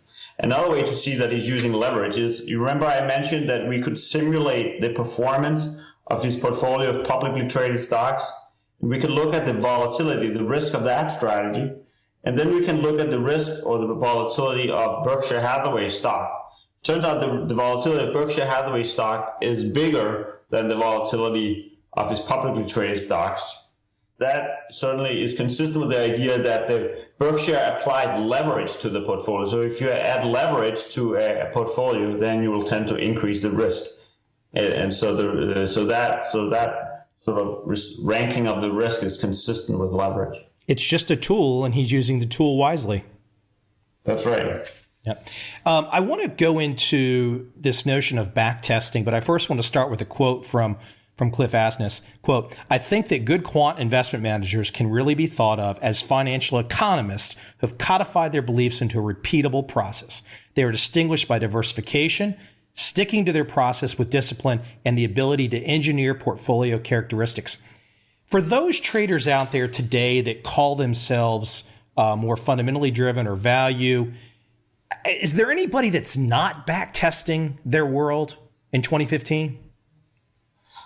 Yeah, I think there's a lot of discretionary traders that will look at a unique special situation that you might have a very hard time back testing there. So if you're an event-driven trader and there's a new type of event, perhaps you can't backtest that, but perhaps you can still convince yourself that you're buying something at a discount to its fundamental value.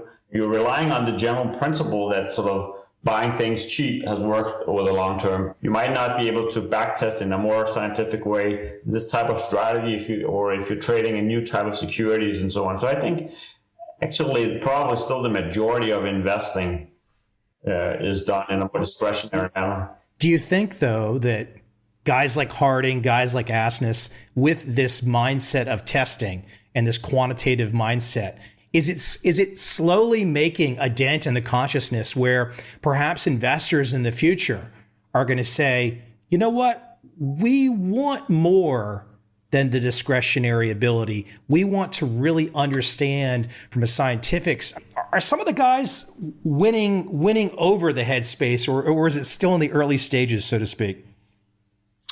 So I myself, as you know, is a quant investor. I am a strong believer in using scientific methods to evaluate investment strategies. But at the same time, I try to keep an open mind. So I don't want to say that one method is better than the other method. I think you're right that the more scientific way of investing has basically made large inroads over the last 20 years. But at the same time, I think there is a role for it. And I personally have a great respect for some of the more discretionary traders that, when Chanos, for instance, is finding, funny things in the accounting numbers in a way that you can't really get a computer to do right now, or when other discretionary traders are doing things that cannot easily be codified in a computer because it's more relying on more soft information or different case-by-case type of analysis. I personally have a great respect for that also. And so I'm not sure that will gravitate to everybody investing in one way. I think investing fundamentally will have many aspects, and it's driven by people having different methods and different points of view. And that's basically what creates a buyer and a seller, that there are all these different ways of doing it. Let's talk about the role of hedge funds in the economy. The typical understanding, clearly not for those that know, but for the typical understanding, there's often negative press, especially at chaotic moments. And words like speculation will be thrown around in a really negative sort of way. But there is a role for hedge funds in the economy, and it's not just necessarily the investors themselves that invest in the particular fund. I mean, some people might say, "Hey, why should I be concerned with assorted hedge funds? I'm not invested in these." Or talk about, from a big picture standpoint, we could talk about this all day, the role of hedge funds in the economy. Hedge fund can play a very positive role in the economy for a number of reasons. I think, first of all, our free market economy basically allocates resources based on prices. If somebody invents a drug that can cure a particular disease, he may not have enough capital to pursue that cure, but he can, this is a very promising idea that others can understand, he can then raise a lot of money through the capital markets and then build the factories to pursue that idea. Whereas another inventor who has a perhaps not very useful idea, he might have a difficult time raising money, and therefore the machines and the real capital, the factories are allocated to the more promising idea. Now that whole notion relies on market prices being relatively efficient. The company with the more promising ideas, their stock price has to be higher, their market cap has to be higher in order for them to be able to really raise more capital and build more machines. And so this is incredibly important for the market economy. And hedge funds and other active investors are tending to buy low and sell high, so they tend to push prices in the right direction, making markets more efficient. And again, that's just incredibly important. They help to provide liquidity, make it easier to buy and sell for investors, make it easier for people to save for retirement. A lot of large pension funds are invested in these types of vehicles, and hopefully hedge funds and other active investors contribute to their performance, although of course they take large fees and they keep a lot of the benefits for their own sake too. So I think certainly fair to say that investors should be very concerned about the fees and to what extent they themselves enjoy the benefits of those investment strategies. You ask a question to David Harding in the book, and you ask the question essentially is, does your research suggest that it's better to have the same type of model for every instrument, or is it better to have a very specific model for each one? Why don't you talk about his response and your feelings about the response, your experience as well? Yeah, so I agree with his response that it's very important to have a very robust model that works across a number of different securities. It's often tempting to really tailor your strategy so it looks like it's the best for every asset. You might want one particular managed future strategy for gold, another strategy for wheat, yet another strategy in commodities, and so on. If you try to do something like that, you might get an extremely good performance in your back test, in your simulation of what would have happened in the past, because you're able to tailor this. But you might be exploiting a lot of noise, a lot of randomness, and you might actually may end up with a model that works less well going forward in the future when it really matters, when you're actually trading for live ammunition and when it's really important that your model works.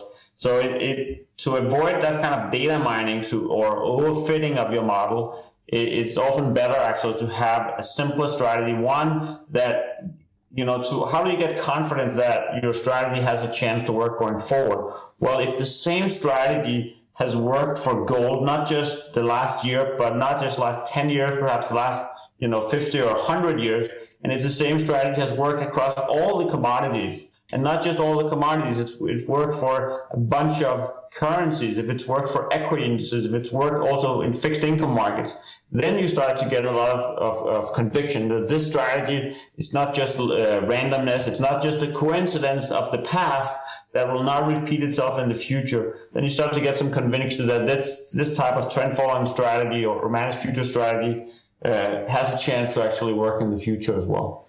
You were part of the AQR study, the Century of Evidence on Trend Following, yes? That's right, yeah. Was there anything in terms of going into that project? I mean, you obviously had ideas about how things might unfold. Were there any elements or insights going through that process, doing that research, doing that study that surprised you? Well, it was a quite exciting project, actually, because we had been doing a lot of research on what are the best trend following strategies and showing that some relatively simple trend following strategies actually have performed extremely well over the last 20 to 30 years. And they've worked on average, not every year or every day, but on average for every instrument we looked at, which is sort of unusual. You sort of think that it's going to work perhaps at the portfolio level, but not necessarily for every instrument in the portfolio. But we found this very consistent performance even at the instrument level. So we were thinking about, wow, this looks really robust, but how can we get even more conviction? How can we get another out-of-sample study? Of course, one out-of-sample study is just waiting and looking at the live performance going forward. We didn't have the patience for that, so we said, well, let's actually go ahead and collect data, historical data on prices that are earlier than what we had looked at before. So rather than looking at just over the last 20, 30 years, let's look at a full century of data. We were a little bit worried, of course, that what it seemed like such a robust result maybe, didn't work the 60 to 70 years prior. But to our surprise, it actually had worked really extremely well also historically, and about as well as in the more recent sample. You mentioned in your book about the arms race and high frequency trading. I think there's an arms race amongst trend following managers to see how many centuries they can go back, right? I think you guys inspired with your first paper. I think several others have come right after, huh? That's right, yeah. One of the things in your conversation with George Soros, he talks about that you should not risk a significant part of your capital. Therefore, if you have a good run and you're making a lot of profit, you can risk your profits more than you can risk your capital. That's a very classic time series momentum trend following type thinking, a very quant thinking. Did you talk to Soros about the implementation of his strategies? Because, he has this very philosophical view. Did you talk to him about implementation at all? Yeah, I think he has a different way of implementing it, not so quantitative, but he's also very concerned about, the downside risk versus upside risk. So he what he's really hoping to find is a strategy or a bet that has a big upside potential and a limited downside potential, and then put on a lot of money into that bet, like he did on the British pound. And he talks about, he had the courage to really put such an enormous position on the British pound, because if the pound broke, he would make a lot of money. But given that it was trading in a band, there was almost no risk that it would make a large move going against him. And that type of thinking actually, he told me, inspired John Paulson in the way he sized his subprime bet. So I asked actually John Paulson whether it was true that he got the idea to size the bet he did the way he did from Soros, and he confirmed that in that interview. So that was sort of a fun back and forth. Yeah, it's those kinds of guys. I think everyone has to look with deep admiration, because many of the traders that you talk about in your book would not have the latitude to take those kinds of bets. There's a certain discretionary element. I can use some interesting sports metaphors and some kind of randy language to describe it. But let's just say it takes a certain amount of gusto to do what those guys do in terms of their big bets, doesn't it? It definitely does, yeah. And to keep riding at them when they've made a lot of money, to not just fold but be satisfied, but really just keep the bet on until it's really delivered its full potential. Is there anything else that you would like to tell the audience about this work in particular? I mean, like I said, throughout this conversation, people are just going to have to get it and read it. It's dense. There's a lot of different directions that you go. Is there anything in particular that you want people to understand before they read it? I think definitely. I hope people will find it interesting if they would like this combination of interviews with what I view as the 8 of the best managers out there, combined with sort of the economic thinking that goes behind those strategies, and a more thorough analysis of how would you actually pursue those strategies, and what does it tell us about how markets work and how efficient capital markets are. Where's the best place that people can go to find out more about you and your firm? Clearly the book is on Amazon right now. Where can they go? I have a personal website, lhpedersen.com. AQR is obviously at aqr.com. Appreciate your time today, sir. Thank you.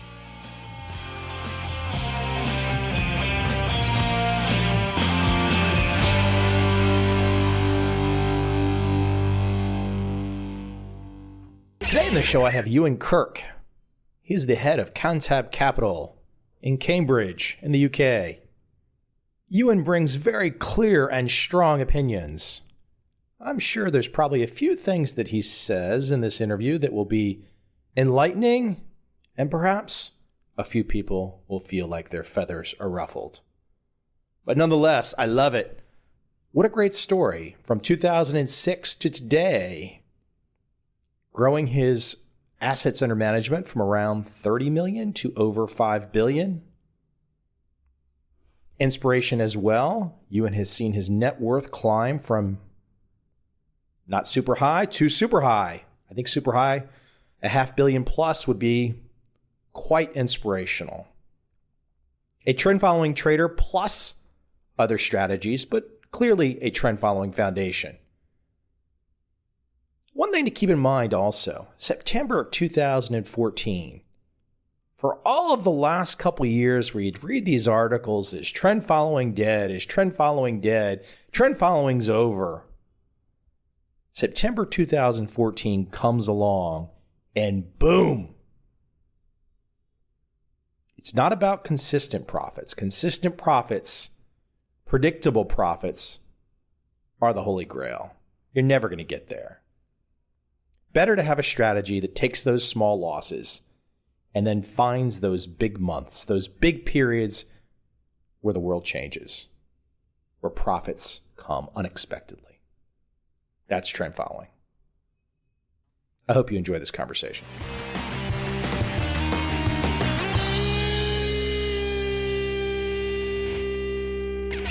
And if you'll indulge me for a moment, I would love to go back in time a little bit.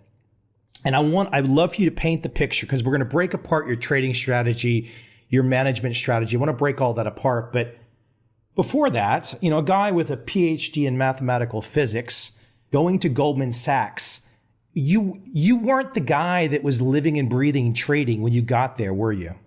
Not at all, no. When I turned up for my first interview at Goldman Sachs in 1992, I didn't actually know who Goldman Sachs were. I thought that they were a bank, but apart from that, I wasn't entirely sure.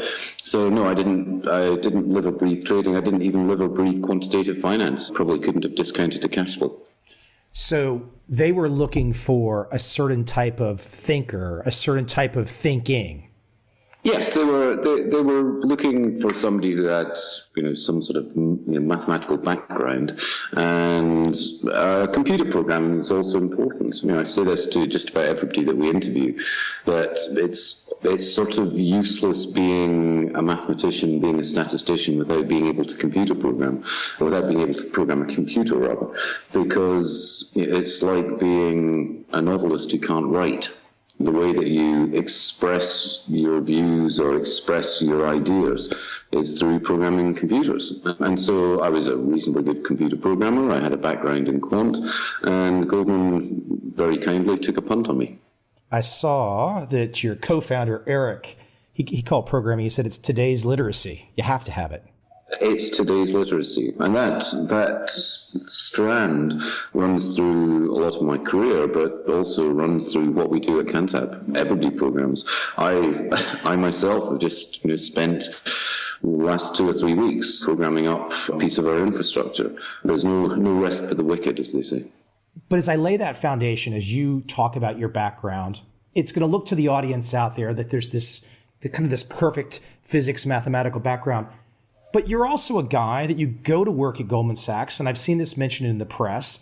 You allowed yourself to turn up at a black tie dinner wearing a kilt. Yeah, that's true. But I'm curious, though. You're not a cavalier guy. Obviously, you're very grounded. You're very, you think in terms of risk.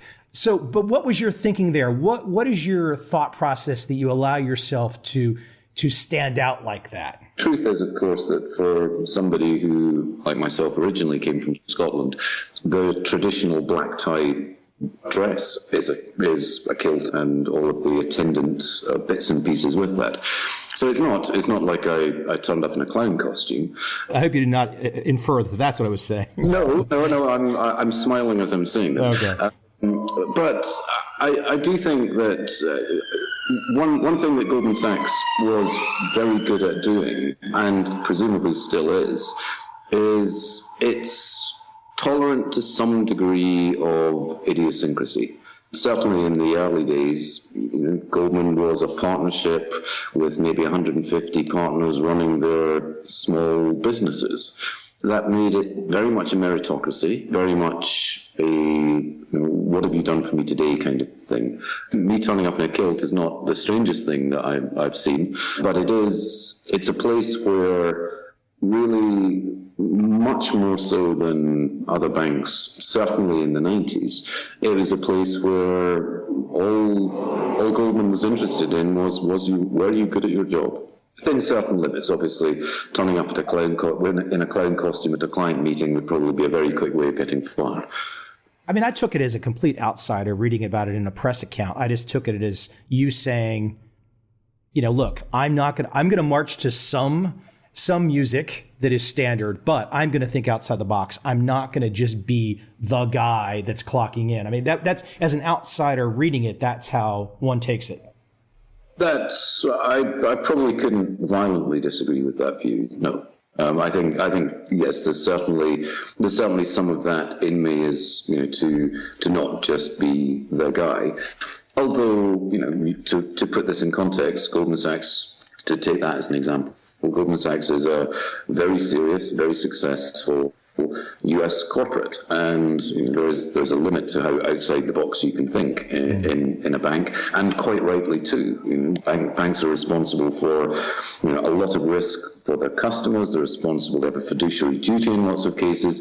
Yes, you can be a little bit idiosyncratic sometimes, but at the end of the day, it is a big U.S. corporate. I want to break apart some of your strategy ideas and how your firm operates, but I wonder if you would be willing to paint a picture for me. I'm curious, when I can look at the success of the London CTAs, the London quants, those many that have trend following backgrounds, why did the switch happen? Why did London become the spot? For example, so many of the long-standing early pioneer trend following CTAs were from the US. What was the switch flip? That's a good question. It's not one I immediately have an answer for, but I can speculate. I think if we think about the very early trend following, the history of the industry is the very early trend following, the turtles. We're talking mid 80s there, maybe early 90s. The kickoff for the London, or maybe better to call it the European scene, probably happened in the mid to late 90s with AHL, obviously, the granddaddy of us all, and then Winton and Blue Trend and Aspect and ourselves and a whole plethora of really great firms in Europe.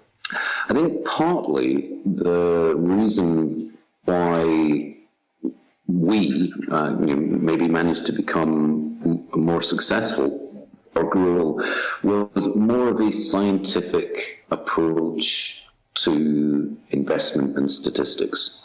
I look back at some of these things that I see in the old tattered books about average true range and breakouts, and it seems like the Dark Ages. We are thinking in a much more statistical sense, much more scientific, I think. And it's not just enough that it happens to have worked.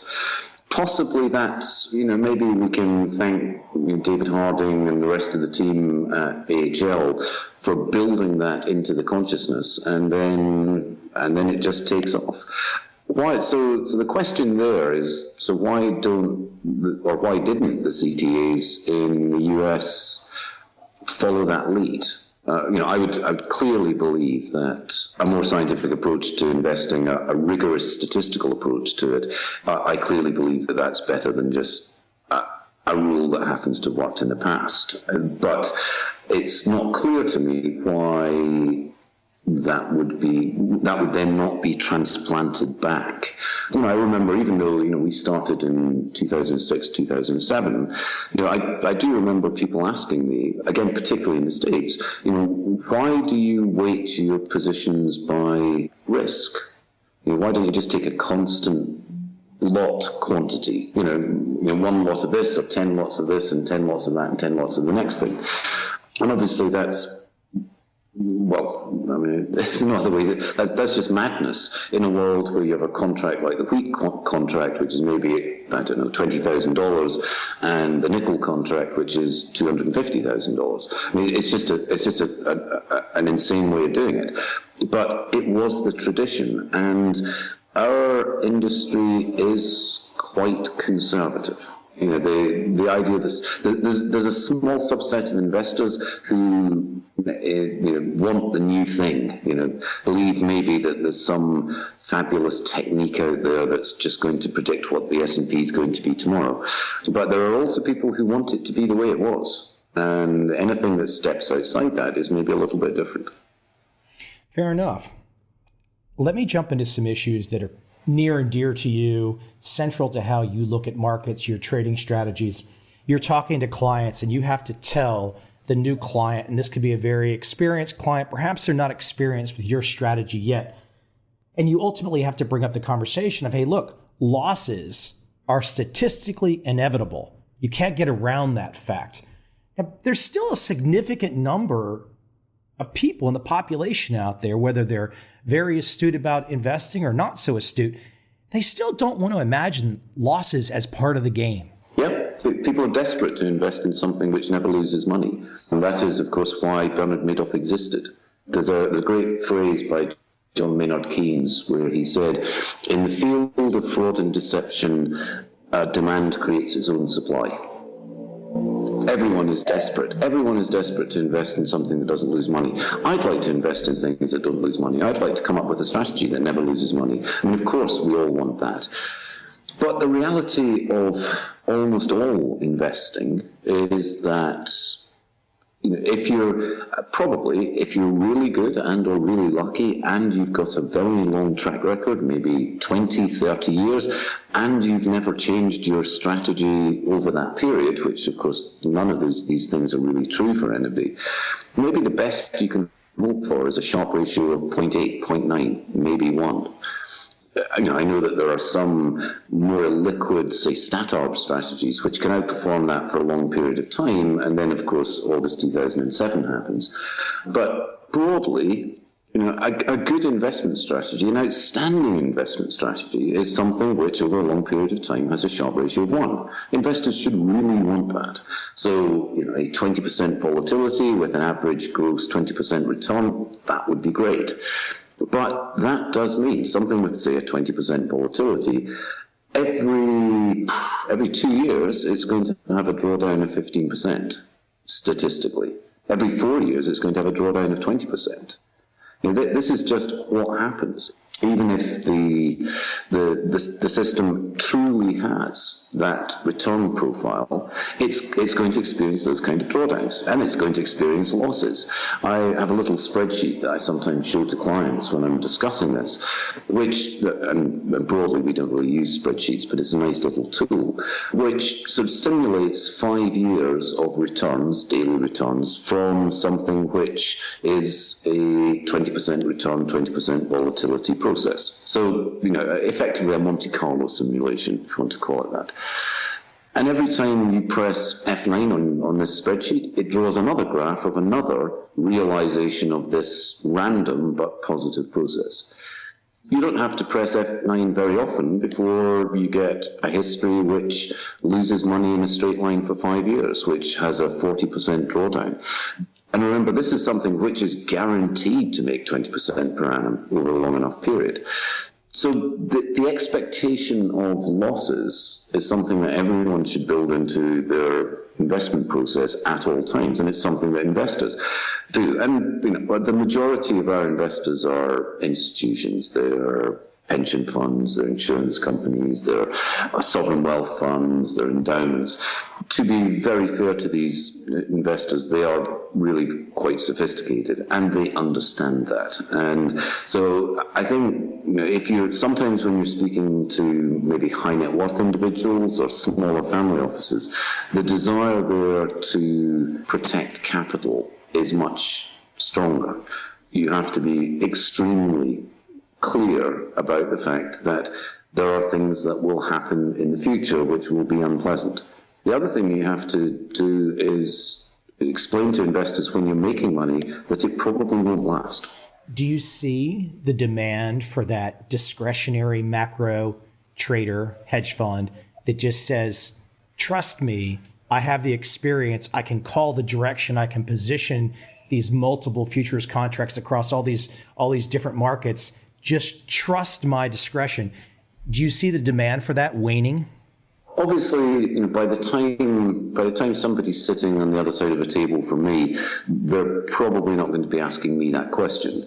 And I am, of course, very clear about the fact, particularly when people say, well, do you take risk off? Do you put it on? How about taking off your bond position or adding more of this?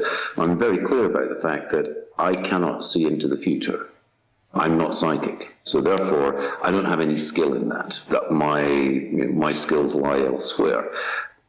There is an argument that, at least in terms of positioning longer term, maybe nobody has skills like that. Maybe it is just impossible. I could certainly argue both sides of that. I think the demand for discretionary trading probably comes from the reactive demand. It's extremely hard to write a model. Well, it's impossible to write a model that can react to every last move in the market or react to a piece of information that's coming in. I don't know. September the 11th is probably a very good example of a piece of information that arrived, the world changed at 9:02, and systematic models knew nothing about it, whereas discretionary traders clearly did. So in those kind of events, it's quite possible that discretionary traders will outperform, and I can understand why people have that demand for it. But it is an extremely difficult job to be a good macro trader, and we all know of those people who have great reputations in doing that, and it's maybe only a handful of people. Of course, the interesting thing about macro trading is that everyone wants to be a macro trader. It's really interesting when you hear stock pickers talk, discretionary equity long short people talk. Very often what they're talking about is macro things. We think the market's going up, we think it's going down, we're doing this, and then therefore we're going to buy these stocks. And quite often macro decisions are wrapped up in security analysis, which they probably shouldn't be. I really think trading macro on a discretionary basis is one of the world's hardest jobs, and it's possible that the people who are successful at it may just be the lucky pennies. I don't know. I don't have hugely strong views on this, but I think it is a very hard job. So the macro discretionary guys, when they hear, and I'm just kind of painting an illustration, it could be the investors that are hearing from you for the first time, but the macro discretionary guys, when they hear that everything you do is systematic, from strategy selection, asset allocation, portfolio construction, position sizing, execution, and risk control, that everything you do at your firm is systematic, that's got to cause some people to just go, what the blank? How there's got to be that aha moment of like, hold on, this is an approach that's different. I don't think we are exceptional. I think it's, obviously, whilst I know the people who run my peers well socially, I don't know what they do and how they sell themselves, but I would be surprised if any of the large European CTAs are talking about how they intervene in what they do and they make some decisions. Remember, one way to think about this problem is that, and there is that little bit from people where, well, we have a model, but we occasionally intervene. My view of that is that is not systematic trading. Systematic trading, I've used this phrase before, it's a little bit like being pregnant. You either are or you aren't. You can't just be a little bit systematic. I often say to people who, are maybe pitching me with systems that are a model that they then put a discretionary overlay on, I say, well, why don't you just run 2 books? Run the model in one book and run your discretionary overlay as another book, and then just see which one makes money. Once you think about it that way, the decisions, often this is a way for people to hide really quite complex decisions. Remember the point, that what we're all trying to do is we're trying to say what's more likely to go up tomorrow and what's more likely to go down tomorrow. And that's the decision. Now, what we have, and many other people like us, is we have lots of complex, or sometimes simple, models which have been tested statistically over many, many years, and then they're weighted using very sophisticated weighting algorithms and cost control measures and all of those other things, literally millions of lines of code running. And all we're trying to do is forecast whether or not something's going to go up or down tomorrow. Very often people intervene in their models by saying things like, well, I think vol's going to come off tomorrow, or correlation's going to go up, or I don't think this model's going to work as well tomorrow. Now, that's a very complex statement. The amount of analysis you would have to do to say that, for example, a trend following model isn't working very well and is unlikely to work tomorrow, since it's so difficult to do that for something as simple as an asset, the idea that you can do it for something as complex as a model which is running on 120 different assets with various risk weighting and cost control measures on top of it seems to me to be unlikely. Yeah, fair point. Fair point. Why don't you talk about part of your process under the hood, in the sense that you like the idea of prove a strategy is broken rather than it's right. Yeah, I don't think I'm the first person to come up with that, in that, effectively that is the scientific method which has been working pretty well for humans since the Greeks came up with it. Science is about proving things wrong. Okay, it's not about proving things right. What you're trying to do is break your strategy. You can never really prove that a strategy works or doesn't work. Finance, despite pundits and newspapers and people on the television and maybe even people on podcasts, filling what they say with certainty. This is going to happen. This is the best way of doing things.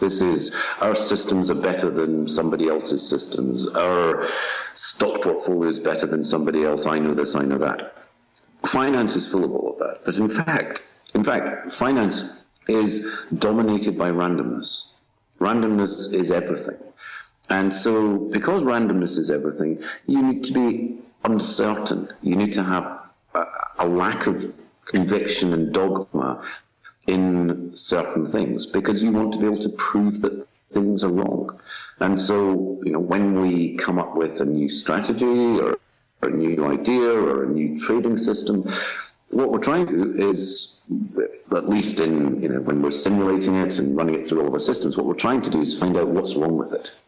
And then if you get what is literally months of testing and retesting and rethinking about it and thinking about things, different environments and so on, if it gets through months of that, then maybe it's going to work in the future. And these are all very weak, uncertain statements. But to a great extent, the philosophy of what we do is around that uncertainty and of conviction. There's certain things I've got conviction about. Obviously, I've got conviction about the importance of technology. I've got the conviction about the importance of risk weighting or coherent portfolio design. All of those things I've got a lot of conviction about. But I don't have a conviction about any particular technique. You just do what you think is best and what you think will be persistent. Yes, I love the way of dealing with uncertainty, because it seems like until the last handful of years in the financial fund management arena, so many people desire certainty. And so it's refreshing. And of course, as you say, you're not the only one. It's refreshing to hear that I just don't know. I'm doing the best that I can, but I don't know. And I really don't think anyone else knows. Yeah, there's a little phrase that I sometimes use, which is that systematic trading it's what we are trying to do as scientists in finance is a little bit like sort of dimly being able to forecast what the weather is going to be like tomorrow.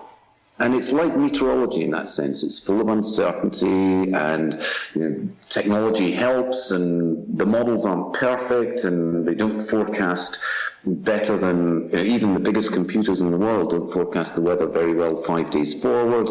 But meteorologists are trying hard to improve that, both on the technology side and better theories about atmospheric circulation.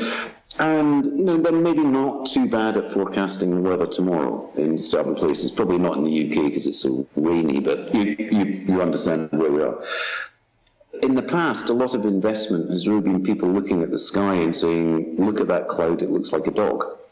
I think our way, and people like us, our way of doing it, I think it's what we do. I think it probably captures the realism of the world. The other sort of way of thinking about this is when very often, and rightly, when something happens, either when you make money or lose money, or when a model does something or whatever it might be, there's always the question that everyone asks, whether or not it's internally, people at Cantab or our investors or journalists, why did this happen? It's a great question. Why did this happen? And what we try and do is approach the problem from the perspective of the reason why this happened was chance. Now prove that it wasn't chance. Very often that's quite hard. You have you have a bad month or you have a great month. People say, well, what happened? Say, well, can I prove that it's any different from chance? Quite often the answer to that question is no. But it's just a different mindset. And obviously you have to approach problems in lots of different ways. But approaching a problem from the mindset of, I think this might just be a result of random noise, let's see if we can prove that it isn't, it's intellectually satisfying, if nothing else. I think it's quite a powerful technique. Let me ask something, I don't know, I'd really call it controversial, but I saw this great article that was about you featured in the New York Times.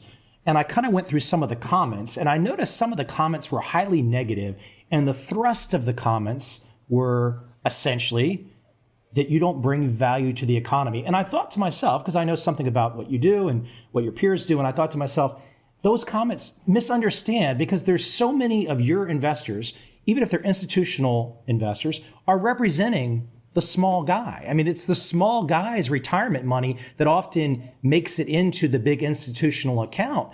And so I think it's unusual that maybe people don't see that, yes, you might not be accepting mom and pa's retail account. That's not your position. But I think someone misses the point and misses the boat when they make that criticism. What's your feeling on that?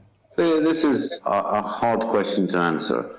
So the question is, are we doing something that is socially useful?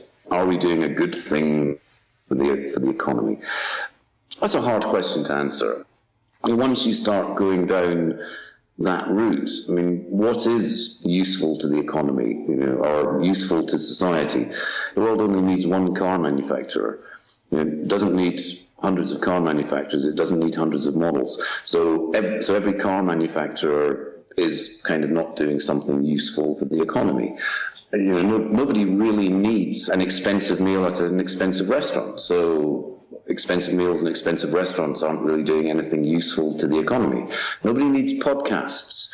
We can live without them. There's once you get into that, then I think you're getting into sort of dangerous water.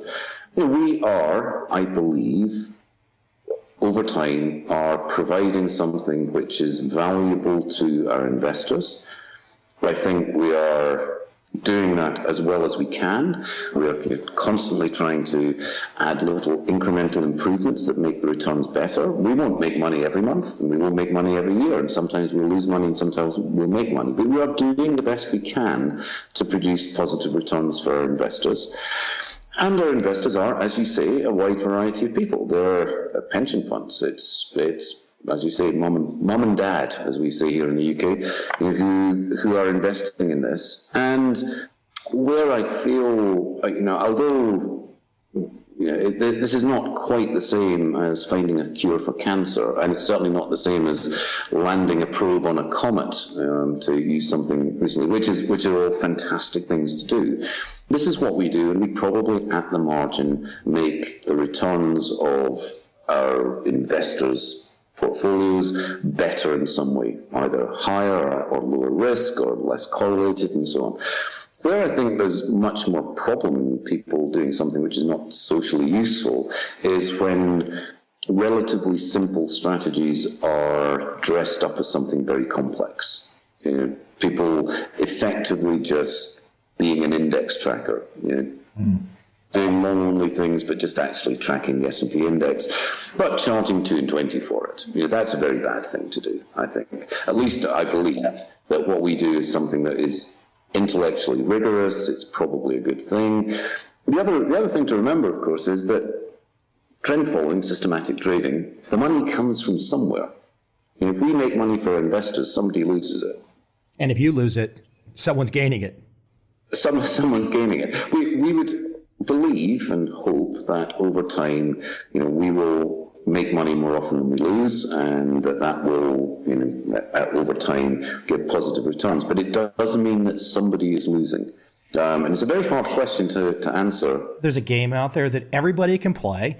Everyone can pony up to the table, and they can develop a strategy, and it is the ultimate game where everyone can try. And I'm not just being a homer trying to defend you from the comment, but I kind of look at it like, okay, you know what? And I'm not asking you to say this, but I can draw my conclusions about those types of critics. And it's like, hey, if you don't like it, go try. Ultimately, the libertarian in me is like, hey, I think we've got a lot of better things to do on this planet than draw those types of conclusions. And perhaps that if you look closely, you can see those positive things. But of course, we all know that some people will never see some positive things. So you can't convince everybody, right? That's probably true. I'm obviously always wary about talking about politics in any public forum because it's not my job to do that. But, I do believe that we do a relatively good thing. We provide, if nothing else, I provide employment for 50 people in Cambridge, which is the small business side of what we do as well. And it's important to remember that this little community that we have is an employer, and it pays people money and does all of those things as well. So I think whether or not there's some great good out there that we all have to aim for, I do believe that we run good small businesses, and that is a good thing. So I'm very pleased about the fact. And one of the things I'm very pleased about is that in 2006, Eric and I sat in a small office with 2 computers and a server that gave us electric shocks every time we touched it. And from that, we have built a business. It's a small business, and it's a business that, like any small business, can go through bad times and could potentially go bust. And all of the efforts associated with running small or medium-sized enterprises, we've managed to survive for 8 or 9 years now. And I'm really pleased about that. If I'm proud of anything, I'm proud of that. Well, it's inspirational. It's inspirational. I would love you to expand on the idea, and I think I saw you say that you, unlike maybe peers or other firms out there, you like to ask clients what they like. Not necessarily force things on clients. If you could expand on that, because clearly some clients are not going to have the technical market know-how that you do, so there's going to be some desire for guidance. So maybe I'm taking a little bit of that out of context, but could you expand on the idea of seeking client feedback for what they want? That's maybe taken a little bit out of context. I think it is important to understand what your client's utility function is, to use that scientific phrase. What are they looking for? What do they expect from an investment? And that sort of informs the way that you explain things to them. As you say, generally, although all of our clients are very knowledgeable and sophisticated in lots of different areas, and of course they have to cover all types of investments and all types of asset allocation, they're almost certainly less knowledgeable than us in the very area that we do, systematic macro trading or systematic micro trading. So I'm struggling to remember that particular quote, but I think the point here is that you do have to understand your clients' drivers. What is it that they are looking for in their portfolio? What do they expect? And it isn't a question of us sort of sitting on one side of the table saying, what do you want? We've got it. You just ask, we'll give you that. But understanding what drives the decision-making process, who their stakeholders are. We, for example, we have 2 products. We have a original quantitative fund, which is higher volatility. It's 20%. It's higher octane. It's 2 and 20 fees. So it's very much in that mold of high octane, very diversified, systematic macro and micro trading. And we also have another product, which is lower volatility. It's 10% volatility. It's much more scalable. It's got maybe just more basic trend and more basic value strategies in there. And it's available to investors at 1/2 and 10. Now, understanding your investor means that you can understand what their internal desires are. What do they need? If maybe they want a low-cost, very functional, but they want a low-cost system where it's lower volatility and therefore the headline numbers are smaller. We all know that if investing in a 20% volatility product is too risky, then all you have to do is invest half your money in the 20% volatility product and keep half of it in your pocket, and you've got a 10% volatility investment. But somehow that doesn't feel the same as a 10% volatility investment for reasons that I really don't get. I mean, the pure mathematician in me says that's nuts. But nonetheless, it is true, and I'm human too, obviously, and I feel that. So I think it is important to understand your investor, who their stakeholders are, and by understanding that and communicating with investors at the right level for an investor. None of our investors needs to know or cares about the deep statistical details which might be embedded in some nonlinear Bayesian regression portfolio algorithm. And that sounds great, but they kind of don't care, and they shouldn't care about that. But they should care about things like culture, technology, people, research processes. And these are all things that we can explain and want to explain in great detail. And if you can understand what your investor needs and wants, then maybe you can explain those things better. I always feel that I'm not really in that camp of, and our industry is quite bad at this, the industry of, well, if I told you about my models, I'd have to shoot you. That's quite common, that sort of, I have to be massively secret, can't tell you about it thing. I think that's wrong. We as an industry are managing money for people, and it's their money, and they have the right to know, and we have the obligation to tell them what it is we're doing with it. Yeah, fair point. And I think that probably has been one of the reasons that you guys have gone from zero to significant in fairly short order in a very competitive space. Yes, we have. We were, I'll refer you to my previous thing about randomness. Some of that is, of course, luck. We had a good run. We didn't have such a good year last year. We're having a good year this year. These things, some of this is randomness. But actually, apart from being open and transparent and supportive of investors and all of those things that you have to be, I think the other strand that runs through everything we do is that sort of aggregation of marginal improvements. Little small marginal improvements that really in of themselves maybe just don't make much of a difference. Let's say, we work out some way of saving ourselves 0.5 basis points in costs a day. That doesn't seem like very much. 0.5 basis point, that's a tiny amount of money. But it adds up to nearly 1.5% over the course of a year. That's great, right? We'll have that. And lots of those little marginal improvements are probably what distinguishes good funds from less good funds. Ewan, where can we send people? People can go find more about you and your firm, Contab Capital, online. That's easy enough. And if I'm not mistaken, I think I saw you somewhere on Twitter as well, yes?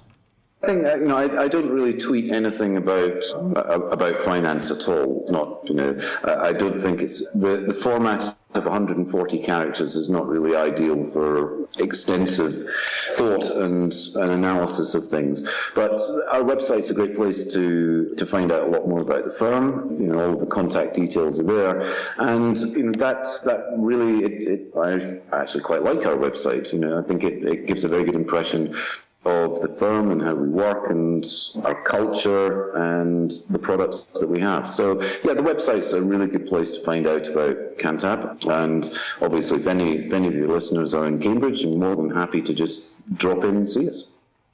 Ewan, hey, my pleasure. Thanks for coming on today. I hope some of my questions were not too far out from left field, right field. I hope you seem to handle everything with aplomb and very smooth and diplomatically. So the one though about the guy that was the critic, he actually annoyed me more than anything because I was like, I just want to strangle him. But one of the things you have to remember in life is that not everybody's going to think that you're great.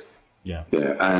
And there are valid criticisms. I'm quite phlegmatic about these things. There's valid criticisms about systematic trading. There's valid criticisms about the finance industry, and just getting annoyed about it doesn't help. You've got to take those criticisms on board, understand why they've happened. There's been a lot of, as we know, lots of stuff in the press about bad things that have happened in finance. Sure. People are right to criticize. I'm not going to get annoyed about it because maybe some of the criticisms are valid. We certainly don't have a monopoly on the truth. No, but as somebody who's watched this particular space for a long time and going back many, many decades, I think there is something noble about the systematic guys that have done this for a long time. I think there's something, as you talk about the bad things in the finance space, the Madoffs of the world, or a particular strategy that blew up that wasn't so great, there is something generally consistent that you can kind of hang on to in this systematic space. Like you said, though, maybe things break and it all falls apart at some point in time, but knock on wood, for several decades or more, it's done pretty well. I think you can probably summarize it as, I think people in the systematic space, we try harder. To use that old Davis ad, we do try. I know just about everyone in the European space. I know that everyone is completely focused on just doing the best thing they can, and I think that's great. There's very few, well, I've certainly never met any sort of charlatans or people that are just knocking together any old rubbish just so that they can raise some assets. People try really hard, and sometimes we fail, but on average, I think the industry succeeds. And the industry's been in the doldrums for 2 or 3 years. There's been trend following in particular, hasn't performed very well for probably the last 3 years. It's performing very well in the last 3 months. That's how it goes, though, right? It's it's not necessarily consistency. It can just come boom, and you all of a sudden have a September of 2014, and everyone goes, "Where'd that come from?" And you're like, "Hold on, that's trend following."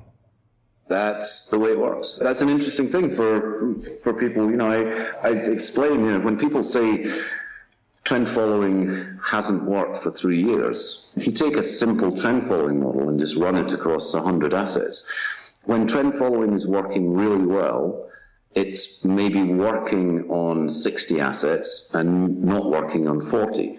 And when it's not working, it's working on 45 assets and not working on 55 assets. So there's never really been a period in history where trend following hasn't worked on something. It just hasn't worked on enough. And now, of course, we're in a situation where, and I've got to be careful always to say, we're not a trend follower alone. We do lots of other stuff. But trends in bonds, trends in ags, trends in the yen, trends in energy. This is all working out really well, and we're in one of those golden periods where trends are working on quite a lot of different things. That too won't last. Over time, there'll be ups and downs. But over a long enough period of time, trend following and more generally systematic macro trading has done incredibly well. And presumably, and this is the little scientist and uncertainty in me coming out, and presumably with a reasonable degree of probability, it will continue to work in the future.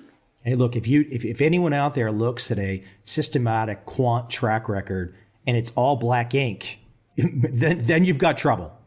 I refer you to my previous answer about Bernard Madoff. Yeah. Hey, Ewan, it was a pleasure having you on today. Thank you for providing some great insights and experience to my audience. It was my pleasure, Michael. Thank you very much.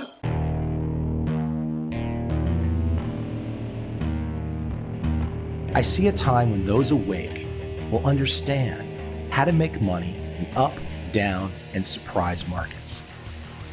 Whether new trader or experienced, college student or financial advisor, protecting against a crash or just trying to make a lot of money, trend following offers everyone an answer in uncertain times. To get started immediately, send me an email, michael@covel.com. I will send you the right trend following steps to take along with my free video.